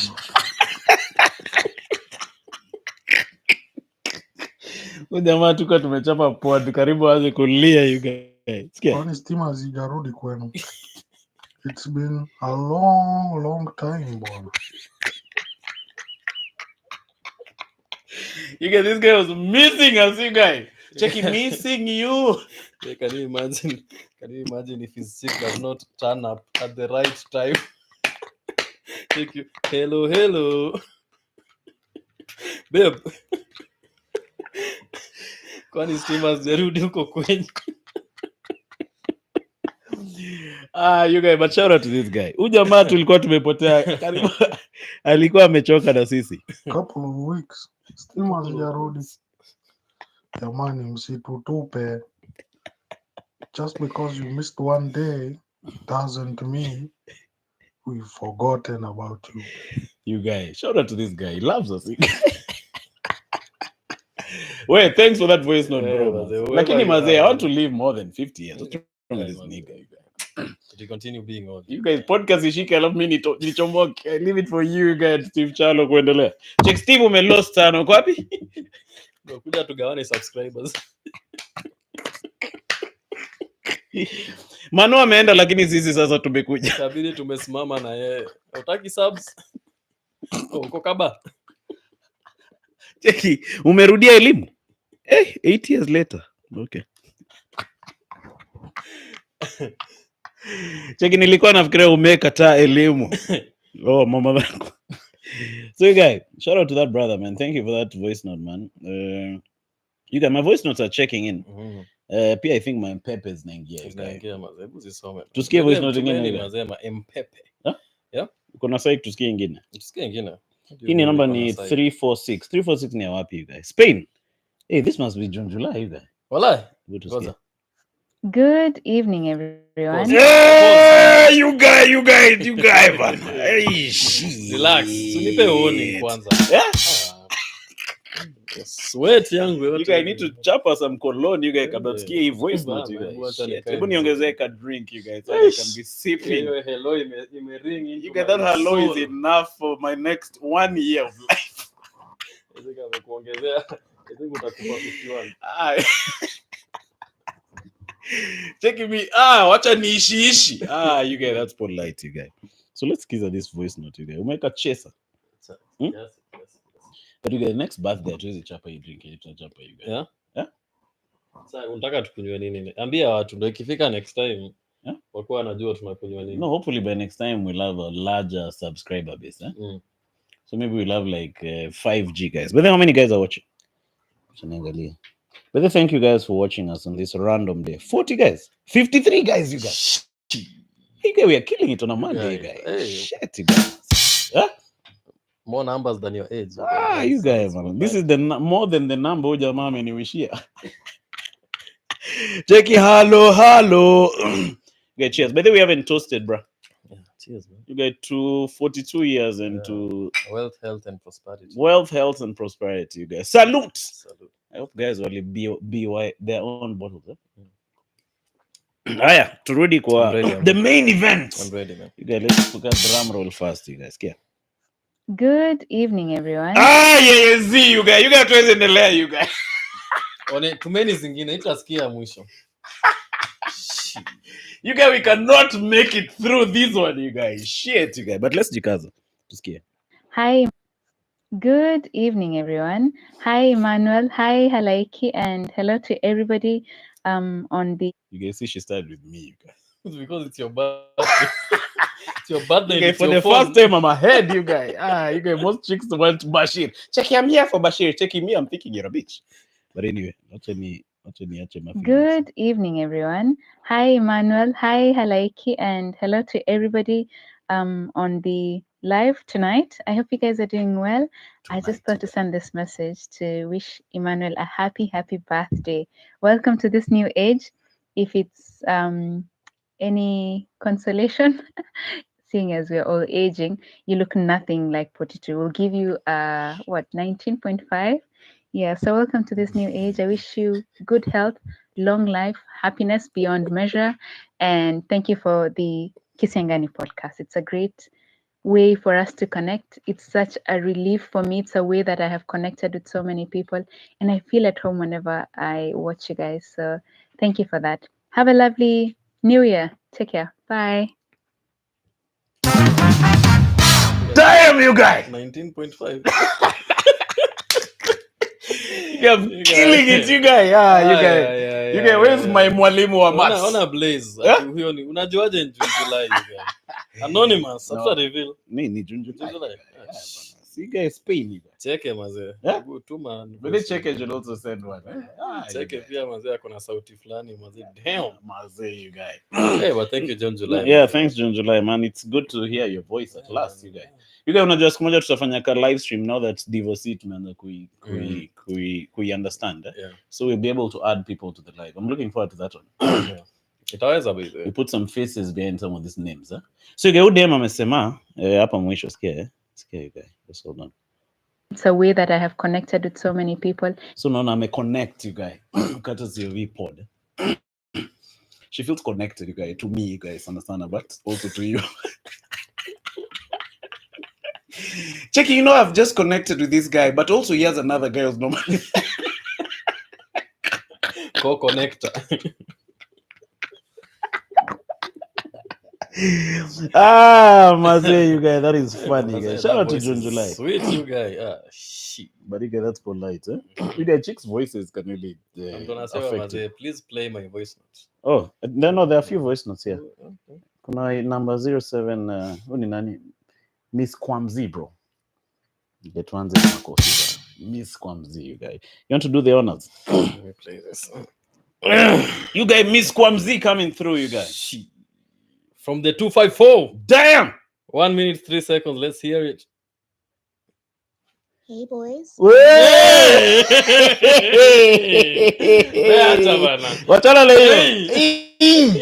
Hey, boys. You guys, where are my age mates? You guys, when I subscribe to each channel, you guys, first of all, I'm 19, you guys. And then I'm a boy, you guys. Hey. You guys, are we gonna make it?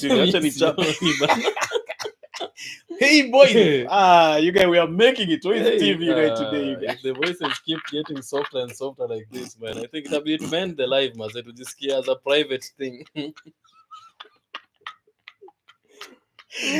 At the hey, boys, to scare you guys, but where does she go from there, you guys? Happy birthday, Manu. I was just getting into bed and then I saw you guys were on live because I saw the previous one just cut somewhere. I'm glad to see you guys are back again. Happy birthday. It's sad. I don't think anyone can top the guy who just broke into a song. Atakama, he's given you 8 years to live. Damn. Well, hello. I can't. It's a tough act to follow, but yeah, happy birthday. You're really loved. Love what you're doing with the podcast. I wish you many, many more years. I'm wishing you success. Many multiple streams, tiny streams, like you said. I think that's it. I don't have much to say. Just a happy birthday. Long life, and most importantly, I wish you happiness. Good night. Shit! That's how you do it, you guy, man. So hello. No, shout out to this is amazing, man. You guys, should do this more often, man. Huh? Shit. But that's dope. Sometimes we forget that these are real people. Maze, you guys. Damn. It's amazing connecting. You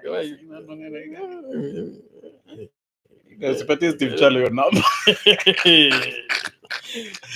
He's going to abuse it, you guys. No, but shout out, man. Thank you so much for that heartwarming message, you guys. Man. I don't know if you guys know it's so. Another one, no? It's not. I think there's one more.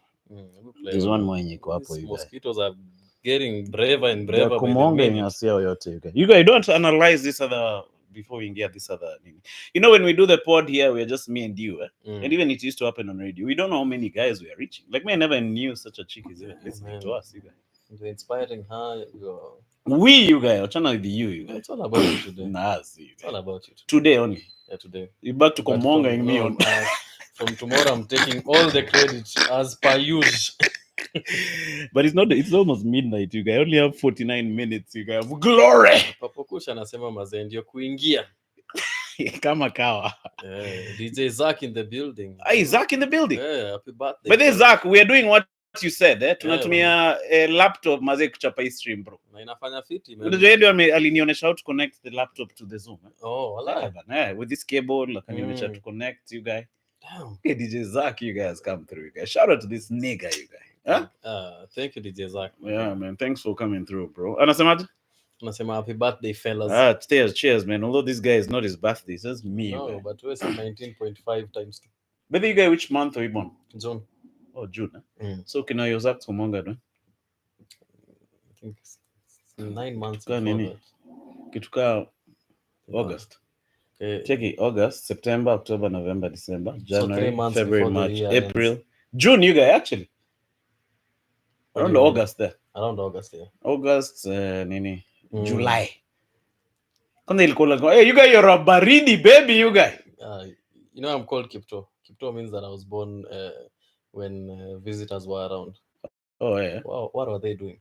Who? The visitors. I wonder, you guys. Maybe they're coming for some free meal. I feel like Jesus, you guys. Why? 3 wise men. Oh yeah. But me, I'm surprised at how your Zach, you guys, was feeling baridi. That's what caused my birth. Why is it taboo to think about your parents Komongan?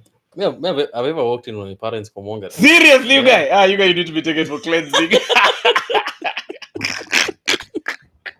You guys, we need to look for those traditional Africans when you're Nombanga during holidays. You guys. Uliingia wakipata? Yeah. You guys, that is we used to live in a one bedroom. What do you mean? Yeah. But you guys. How old are you? Probably like 7 years old. You guys, that's a taboo. The problem is I have a good memory. That is the worst thing. You guys must. You guys go with it to my church. My good memory is doing me injustice in this situation. So what happened? Okay. You just dashed out. I just walked in and the door was kicked. Because given the position, there's no way they closed with using hands. The door was kicked with me there. Just. And then after like my dad just sent me bread and let me keep the change, and that was hush money.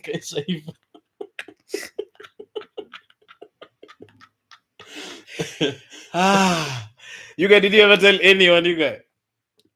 At that time, sikuwa najua ilikuwa Komonga. So they were just deeply in love. You guys say I'm being story. If live it nieke on private. But you guys, that's crazy. So say love that really chapa reverse kick. Take it.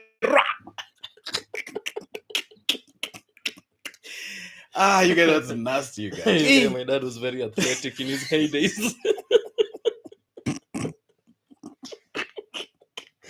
Hey, you guys, you need normal, you guys. Hey, you guys, unahitaji cleansing, you guys.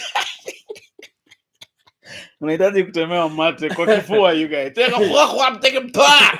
Take huyo aliona baba yake akifanya kitendo cha ndoa. You guys, toys are not supposed to see that shit, you guys, man. Hiyo ni noma, you guys. Haya, tusikie mwisho. Kuna msema ametuma moja hapa hivi. Yo, what's up, Manu and Bashir? Happy Earth Strong to you, Manu. Good stuff on the work you're doing with the podcast. Too many more years and more laughs. Cheers, man. That's a nice mature message. Die. Huh? The toy is running in the back. I think names are software developed. Very measured statements. Hardware. Check it up, Papa! This guy is keeping it brief. Check, you guys are totally wondering why the door has been slapped on your face. Yeah, let me tell you. The worst thing I was wondering, what is my offense? Where am I being punished, mother? Simgefunga mlango. You can go to me voice note guy say, check, that was bad. I was just checking on you, mom. Smashing the door on my face was not nice, but happy up strong.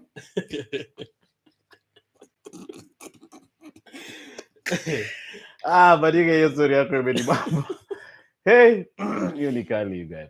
Wait, situsome my comment kiasi. Yeah. Wacha tuone kama sio amecheza na MPESA you guys hapa hivi tuone basi, so that we can shout them up. It's a bit dry. Hot. Wait, let's read some comments. I think we should start wrapping this shit up, huh? Considering when hizi mosquitoes zako shit up, huh? But you guys used to kwenye maliza. Papul Kusha anasema natumaje voice note. You just go to, there's a number hapo juu ile ni ya MPESA. Yeah. Lakini sasa pia ni ya voice note. Enda kwa sim toolkit, eka pochi. Yeah, you know, every time a conductor tells me, "Ebu ingia pochi," I'm like, eh? Your pochi na konga savings. Pochi ni matuma. But it sounds so gay. Yeah, it sounds like a kibet, you guys. Can you imagine a whole conductor saying pochi? Check it. Aya, hapana. Usiende send money, eka pochi.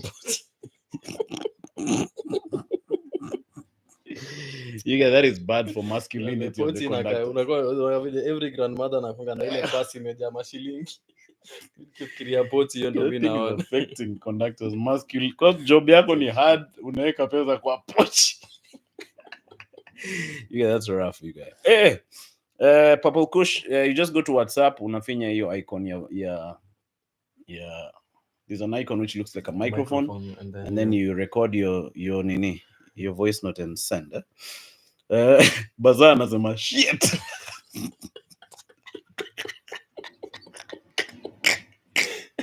You say that on a react to me. What do you mean shit? You guys, maze.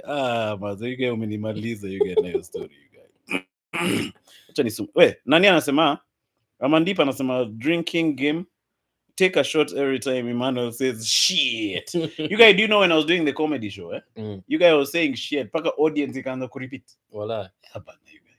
So nikisema shit, wanasema shit. But I think ulikuwa umefika a certain level of connection, with the audience. You guys was one with them, you guys. You guys have never gone through such an experience. But I think even me, like, of late, meanza kufeel evil, like, every time nikipanda stage, imeanza kufeel more of a conversation than just a monologue. And me, I feel like the pod is also helping. It's also helping very much. Because you see, you keep talking, and talking is also a performance art. True. Yeah, and it's like a back and forth. You're gonna look at it. I just see you looking at you. Zach, come on, you guys. Check it, you guys. Check your Zach. Check it. Shit. Nalipiga wazee.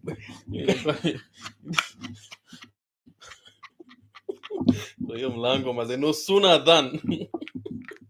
You think they endelea you guys. No madhako alikata. See you guys. Mother wapendagi hizo vitu you guys. Check no ametuona hapana. Check mdako wewe bana. Me have not finished. You guys, your mother refused to endelea, you guys. That's very unromantic. That's what happens, man. If you live like 6 people in a one bedroom, man, the things I've said, man, you have to work under this podcast. You guys, that is not happening to me, bro. Hey, you guys, man. Wait, Papa Chukusha anasema Wanjala nimetuma kitu. Acha tuangalie hapa kwa. You guys, man. Today you guys, Papa Chukusha ni mjinga, you guys. Sikia, Henry Kiama, you've received 10 bob. Can you imagine you guys? Mtu ametuma 10 bob, bro, you guys. This guy is nuts, you guys. Bana nakatu kutuma 10 bob. He said 10 shillings. Ni ule nemesizo. You guys. No, but shout out to the 10 bob. Itasaidia kutoa hizo manguizi zenye zimekwama kwa MPESA. You guys, Purple Kush, you guys on Kush as we speak, bro, you guys. So, so kuna story nyingine je tunafaa kurukia? I don't think there is. I think to me exhaust. We figured the nini, I don't think there's a climax after my parents' stories, man. Katana anasema Manu jina MPESA ya ID kwa anonymous. Cheza 2 na Katana. Okay. Sorry, man.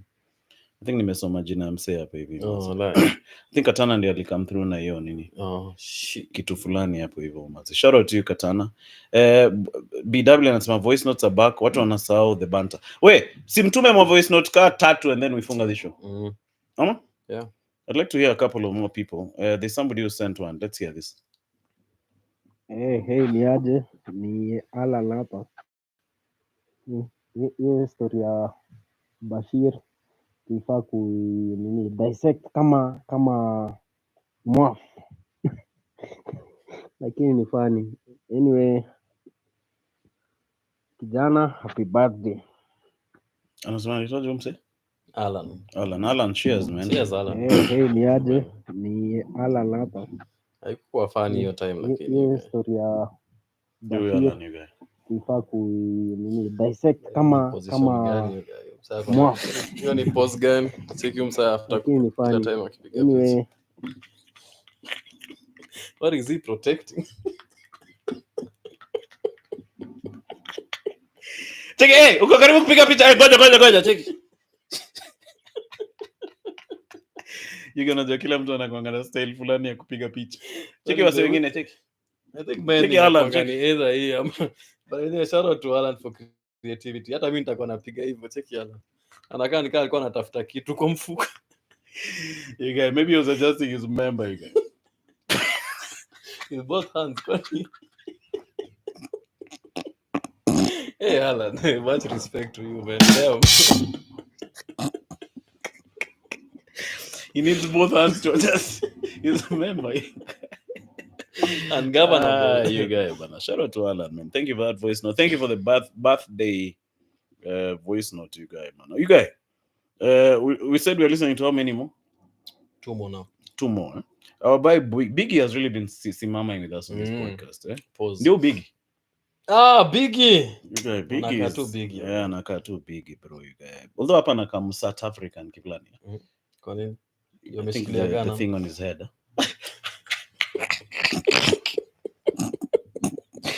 He'll rob me any moment. Checky, bring all the money that you have in this podcast, man. Checky, where Kiama lintumia 10 bob. Checky, I'm going to get very angry. Guys, that's threatening. The guy is watching. Checky, send money, or I'm going to kill these 2 people, ne. Checky, Biggie, please, to my door, please. DJ Moz, maze, uko wapi, bro? Bonus the corner. Oops, hata tumada. Tell them to send the money. You guys, South African gangsters don't joke. Yeah, those guys bomb ATMs, you guys. Hey, those guys are normally like the Hamas. They're ready to die, you guys. Kajak hizo hiyo ni a normal occurrence huko. Tusikie Biggie anasema. Ni aje majamaa. Biggie hapa. Leo niko pande za Minneapolis. Na I'm wishing Manu a happy birthday. Jibambe kabisa. Lakini hiyo story ya hata siwezi sema. Lakini jibambe.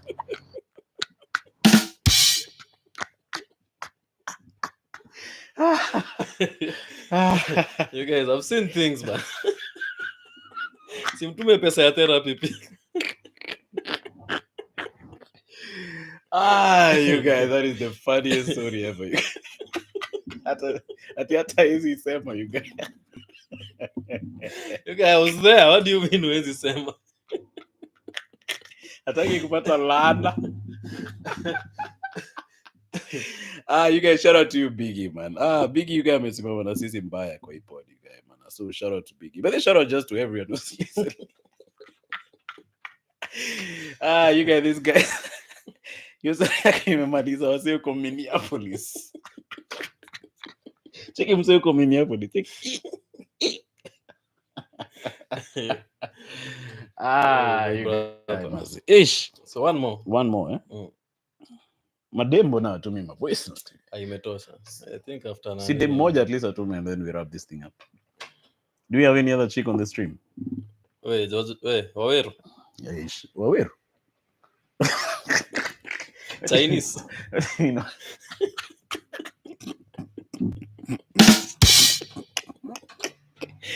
Tuma voice note bro. Tunahitaji tu dem moja. Check it, George just be akijipaka fair and lovely. Check it. You guys naenda podcast fulani. Carolite. Check in the podcast, you guys.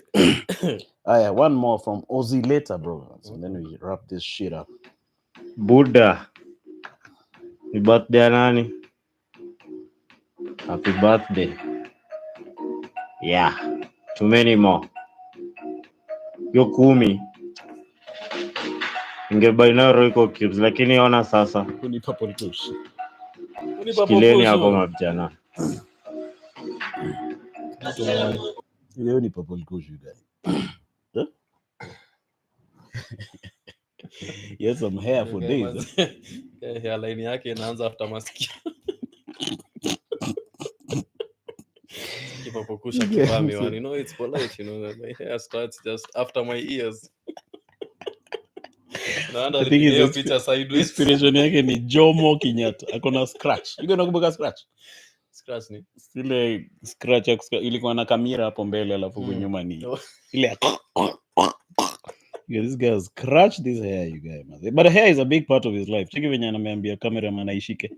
Cheki umeshika nywele. Wewe acha kupiga uso. Nataka ushike nywele. Care about his face. Cheki umsay in every photo. But he looks like a respectable. Yeah, man, you get this guy. Unakaa ni 10 bob.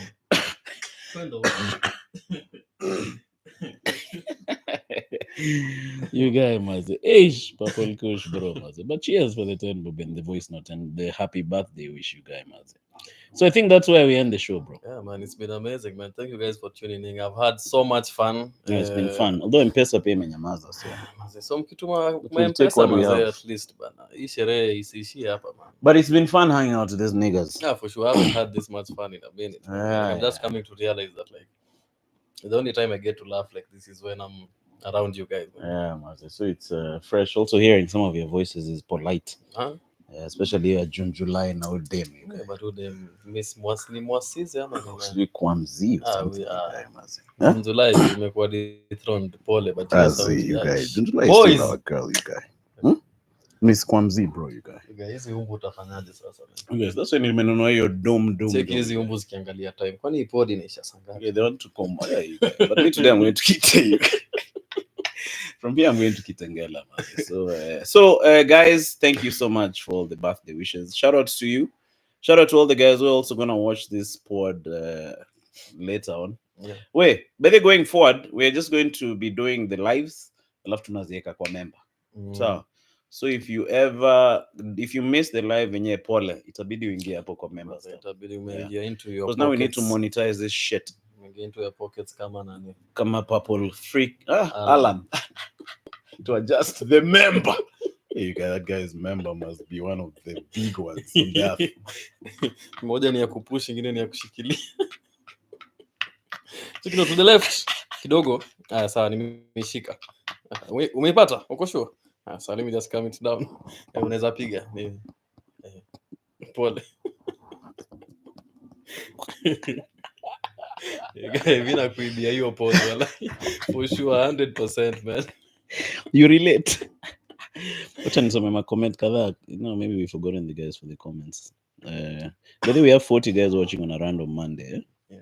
Where we are just chopping real banter. By the way, we have 40 guys watching on a random Monday. Nacheza manini zangu. Aya, comment. Wacha nisome comment kadhaa and then we close this shit up. Monica anasema Aki Bash, hiyo ni very trauma inducing experience. Aki, did you think your mom was in distress?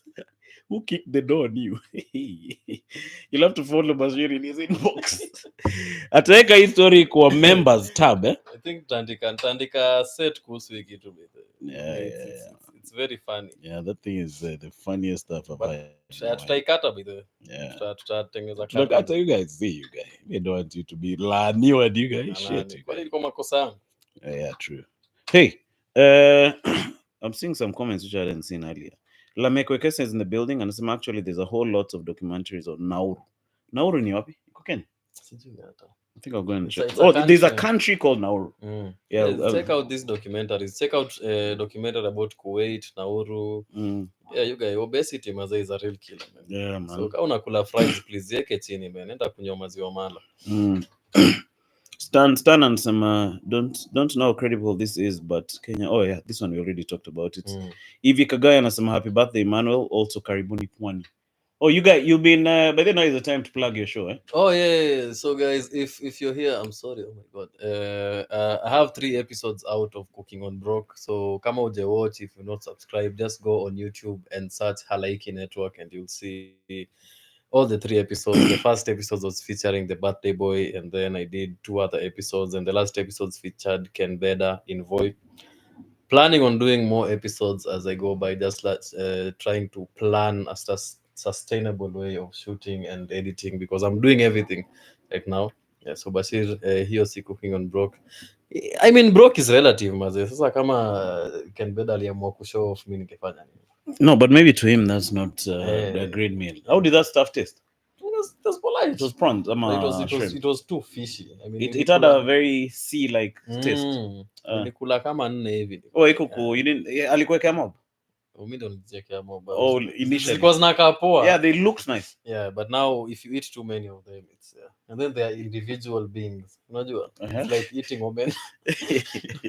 At the beings. It's like you're eating 3 shrimps. Oh, okay. Shrimpses. So you're eating that and rice. fried rice and steamed vegetables. Oh, okay. It was polite though. I usually regret every time I feel hungry because nilibakisha kiasi. Kwa nasikia because wa hoteli walikuwa wamekutanika na food and then also I'm not well versed with seafood.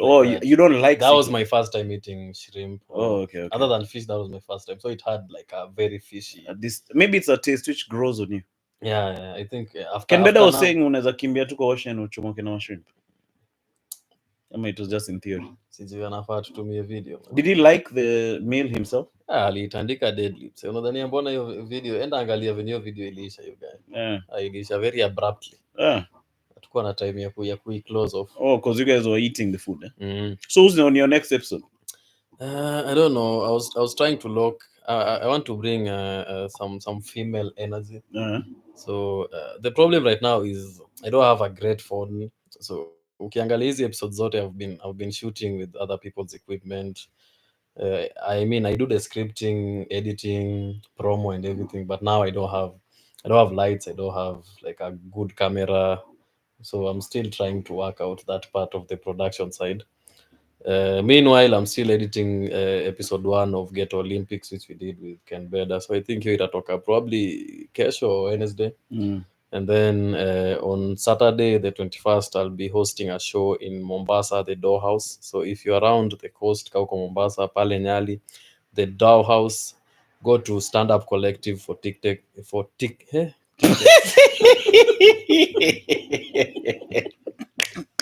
You guys doing so well. God damn. You need trauma, maze. So Stand Up Collective for tickets. Lana imeanza kuteki. 20 years later, God damn. Tickets. Yeah, so for tickets, maze, Stand Up Collective. So Sato, you're in Coastal? Yeah, Sato, I'm in Coastal. I'm hosting a show. I'll be the only person without an accent in that show. Are you doing the show on Friday in Diani? Ama you will kwa maji? In Diani, I don't know. We're supposed to do Diani 20th and then. But I haven't seen the promo for that. Yeah, I think it'll happen. But it will happen to some of these dates are. Yeah. So yeah, go check these guys out. Maybe I'll be there, depending on my. So unaenda Voi on Thursday. Yeah, I'm thinking of going on Thursday. Not even Thursday, maybe Wednesday. Okay. But see, Wednesday ni kesho kutwa. Yeah. Hopefully, if I can go on Wednesday or Thursday, and then I can also still go on Thursday because you guys are coming to Coast on Saturday. Yeah. Alafu niende Voi, and then from Voi niende Coast to Leah, you guys. Then I came back. Yeah, sure, man. I came back on Sunday, you guys. Yeah, so you guys check out my page at Halaiki, at Bashir Halaiki, mostly Halaiki on me. Instagram, Bashir Halaiki on Twitter, Halaiki Network on YouTube, and check out the great content I'll be putting out, and check out any shows I'll be featuring in. So. And then also, if you want to shoot Cooking on Broken, you have there are comedians who come here all the time. So there's a kitchen here. You can shoot over here. Yeah, we'll definitely do that. Because you can use my phone or your phone. You come here. We have lights here. And you shoot here. Because there are always comedians who are coming to the studio. Shout out to a couple of special people. Shout out to Kiari Mose. Shout out to Shaz. Who else? Those two. They really helped me out in setting up this. But the studio is really coming along. This stuff over here, Mazi. So the studio is coming along nicely. Our toilet looks like shit. So we need to fix that toilet. Yeah, man. You guys check your check. Imagine taking a shit in that. The Shaz had to get there. You guys, it's gonna be bad. I think for her because. No, even for me, you guys.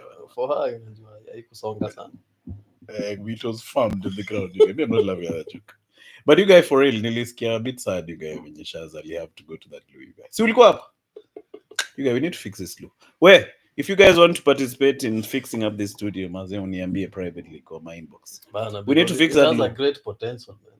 We need that loo, We need to maybe put another loo there. Because we'll be having major guests coming to this place. This is an entire studio, man. This is an entire network. Yeah. So if say we have especially chicks, me I'm more worried about the chicks. Sema tuko na bibi ya mkurugenzi, alafu wanasikia kwenda kwa loo. You get your loo in a shake. Check your loo, you guys. Check. You guys, that's a bitch. You guys Shaz alitemeka kwenda paluni. Choka you guys. Check it ni lazima. Na kuna bahati mimi nilienda before because it was worse. There was a tissue paper ilikuwa imeanguka. Paper mzima ilikuwa imeanguka huko ndani. So I had to use it. But I think that was blown by the wind. So we are working on this place. Shaz gave us some help and also Kerry Moss. And now we have Wi-Fi over here. There's a guy called Elvis. Alikuwa amechoka sana. I did a show with DJ Moss and then the bundles ran out. So I got some messages from a guy called Elvis. Alikuwa amechoka sana na your story. You're saying Maze, I'm not serious. So that's why even Jan I didn't do the live stream. I didn't want to my interruption. So now we have Wi-Fi. Very fast. My interruption. So we'll just do this. We'll just do Kaizen in the studio. So first thing is to fix that loop, and then we're gonna put the sign of the podcast over here. So that we just have some nice background. Then also either we're gonna put wallpaper or paint this place. But we're here for the long haul. I think we'll be here maybe until we reach our final stand. Yeah, man. This is the place where we fight back. This mosquito. Simgoje tuende mbaki na boy wenu. Another way of supporting the pod, and shout out to Leon Wolf, who's become a member. You can become a member. It's very cheap. It's $2 a month. That's affordable. So you can support the podcast by being a member, and it goes a long way. My goal is 1,000 members. You guys, if we get to 1,000 members, you guys.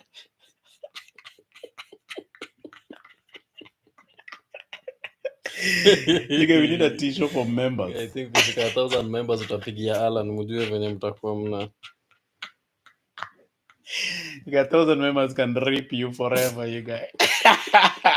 Check it. Where shida yako ilikuwa nini? Check it, members. No, they were many. They were 1,000.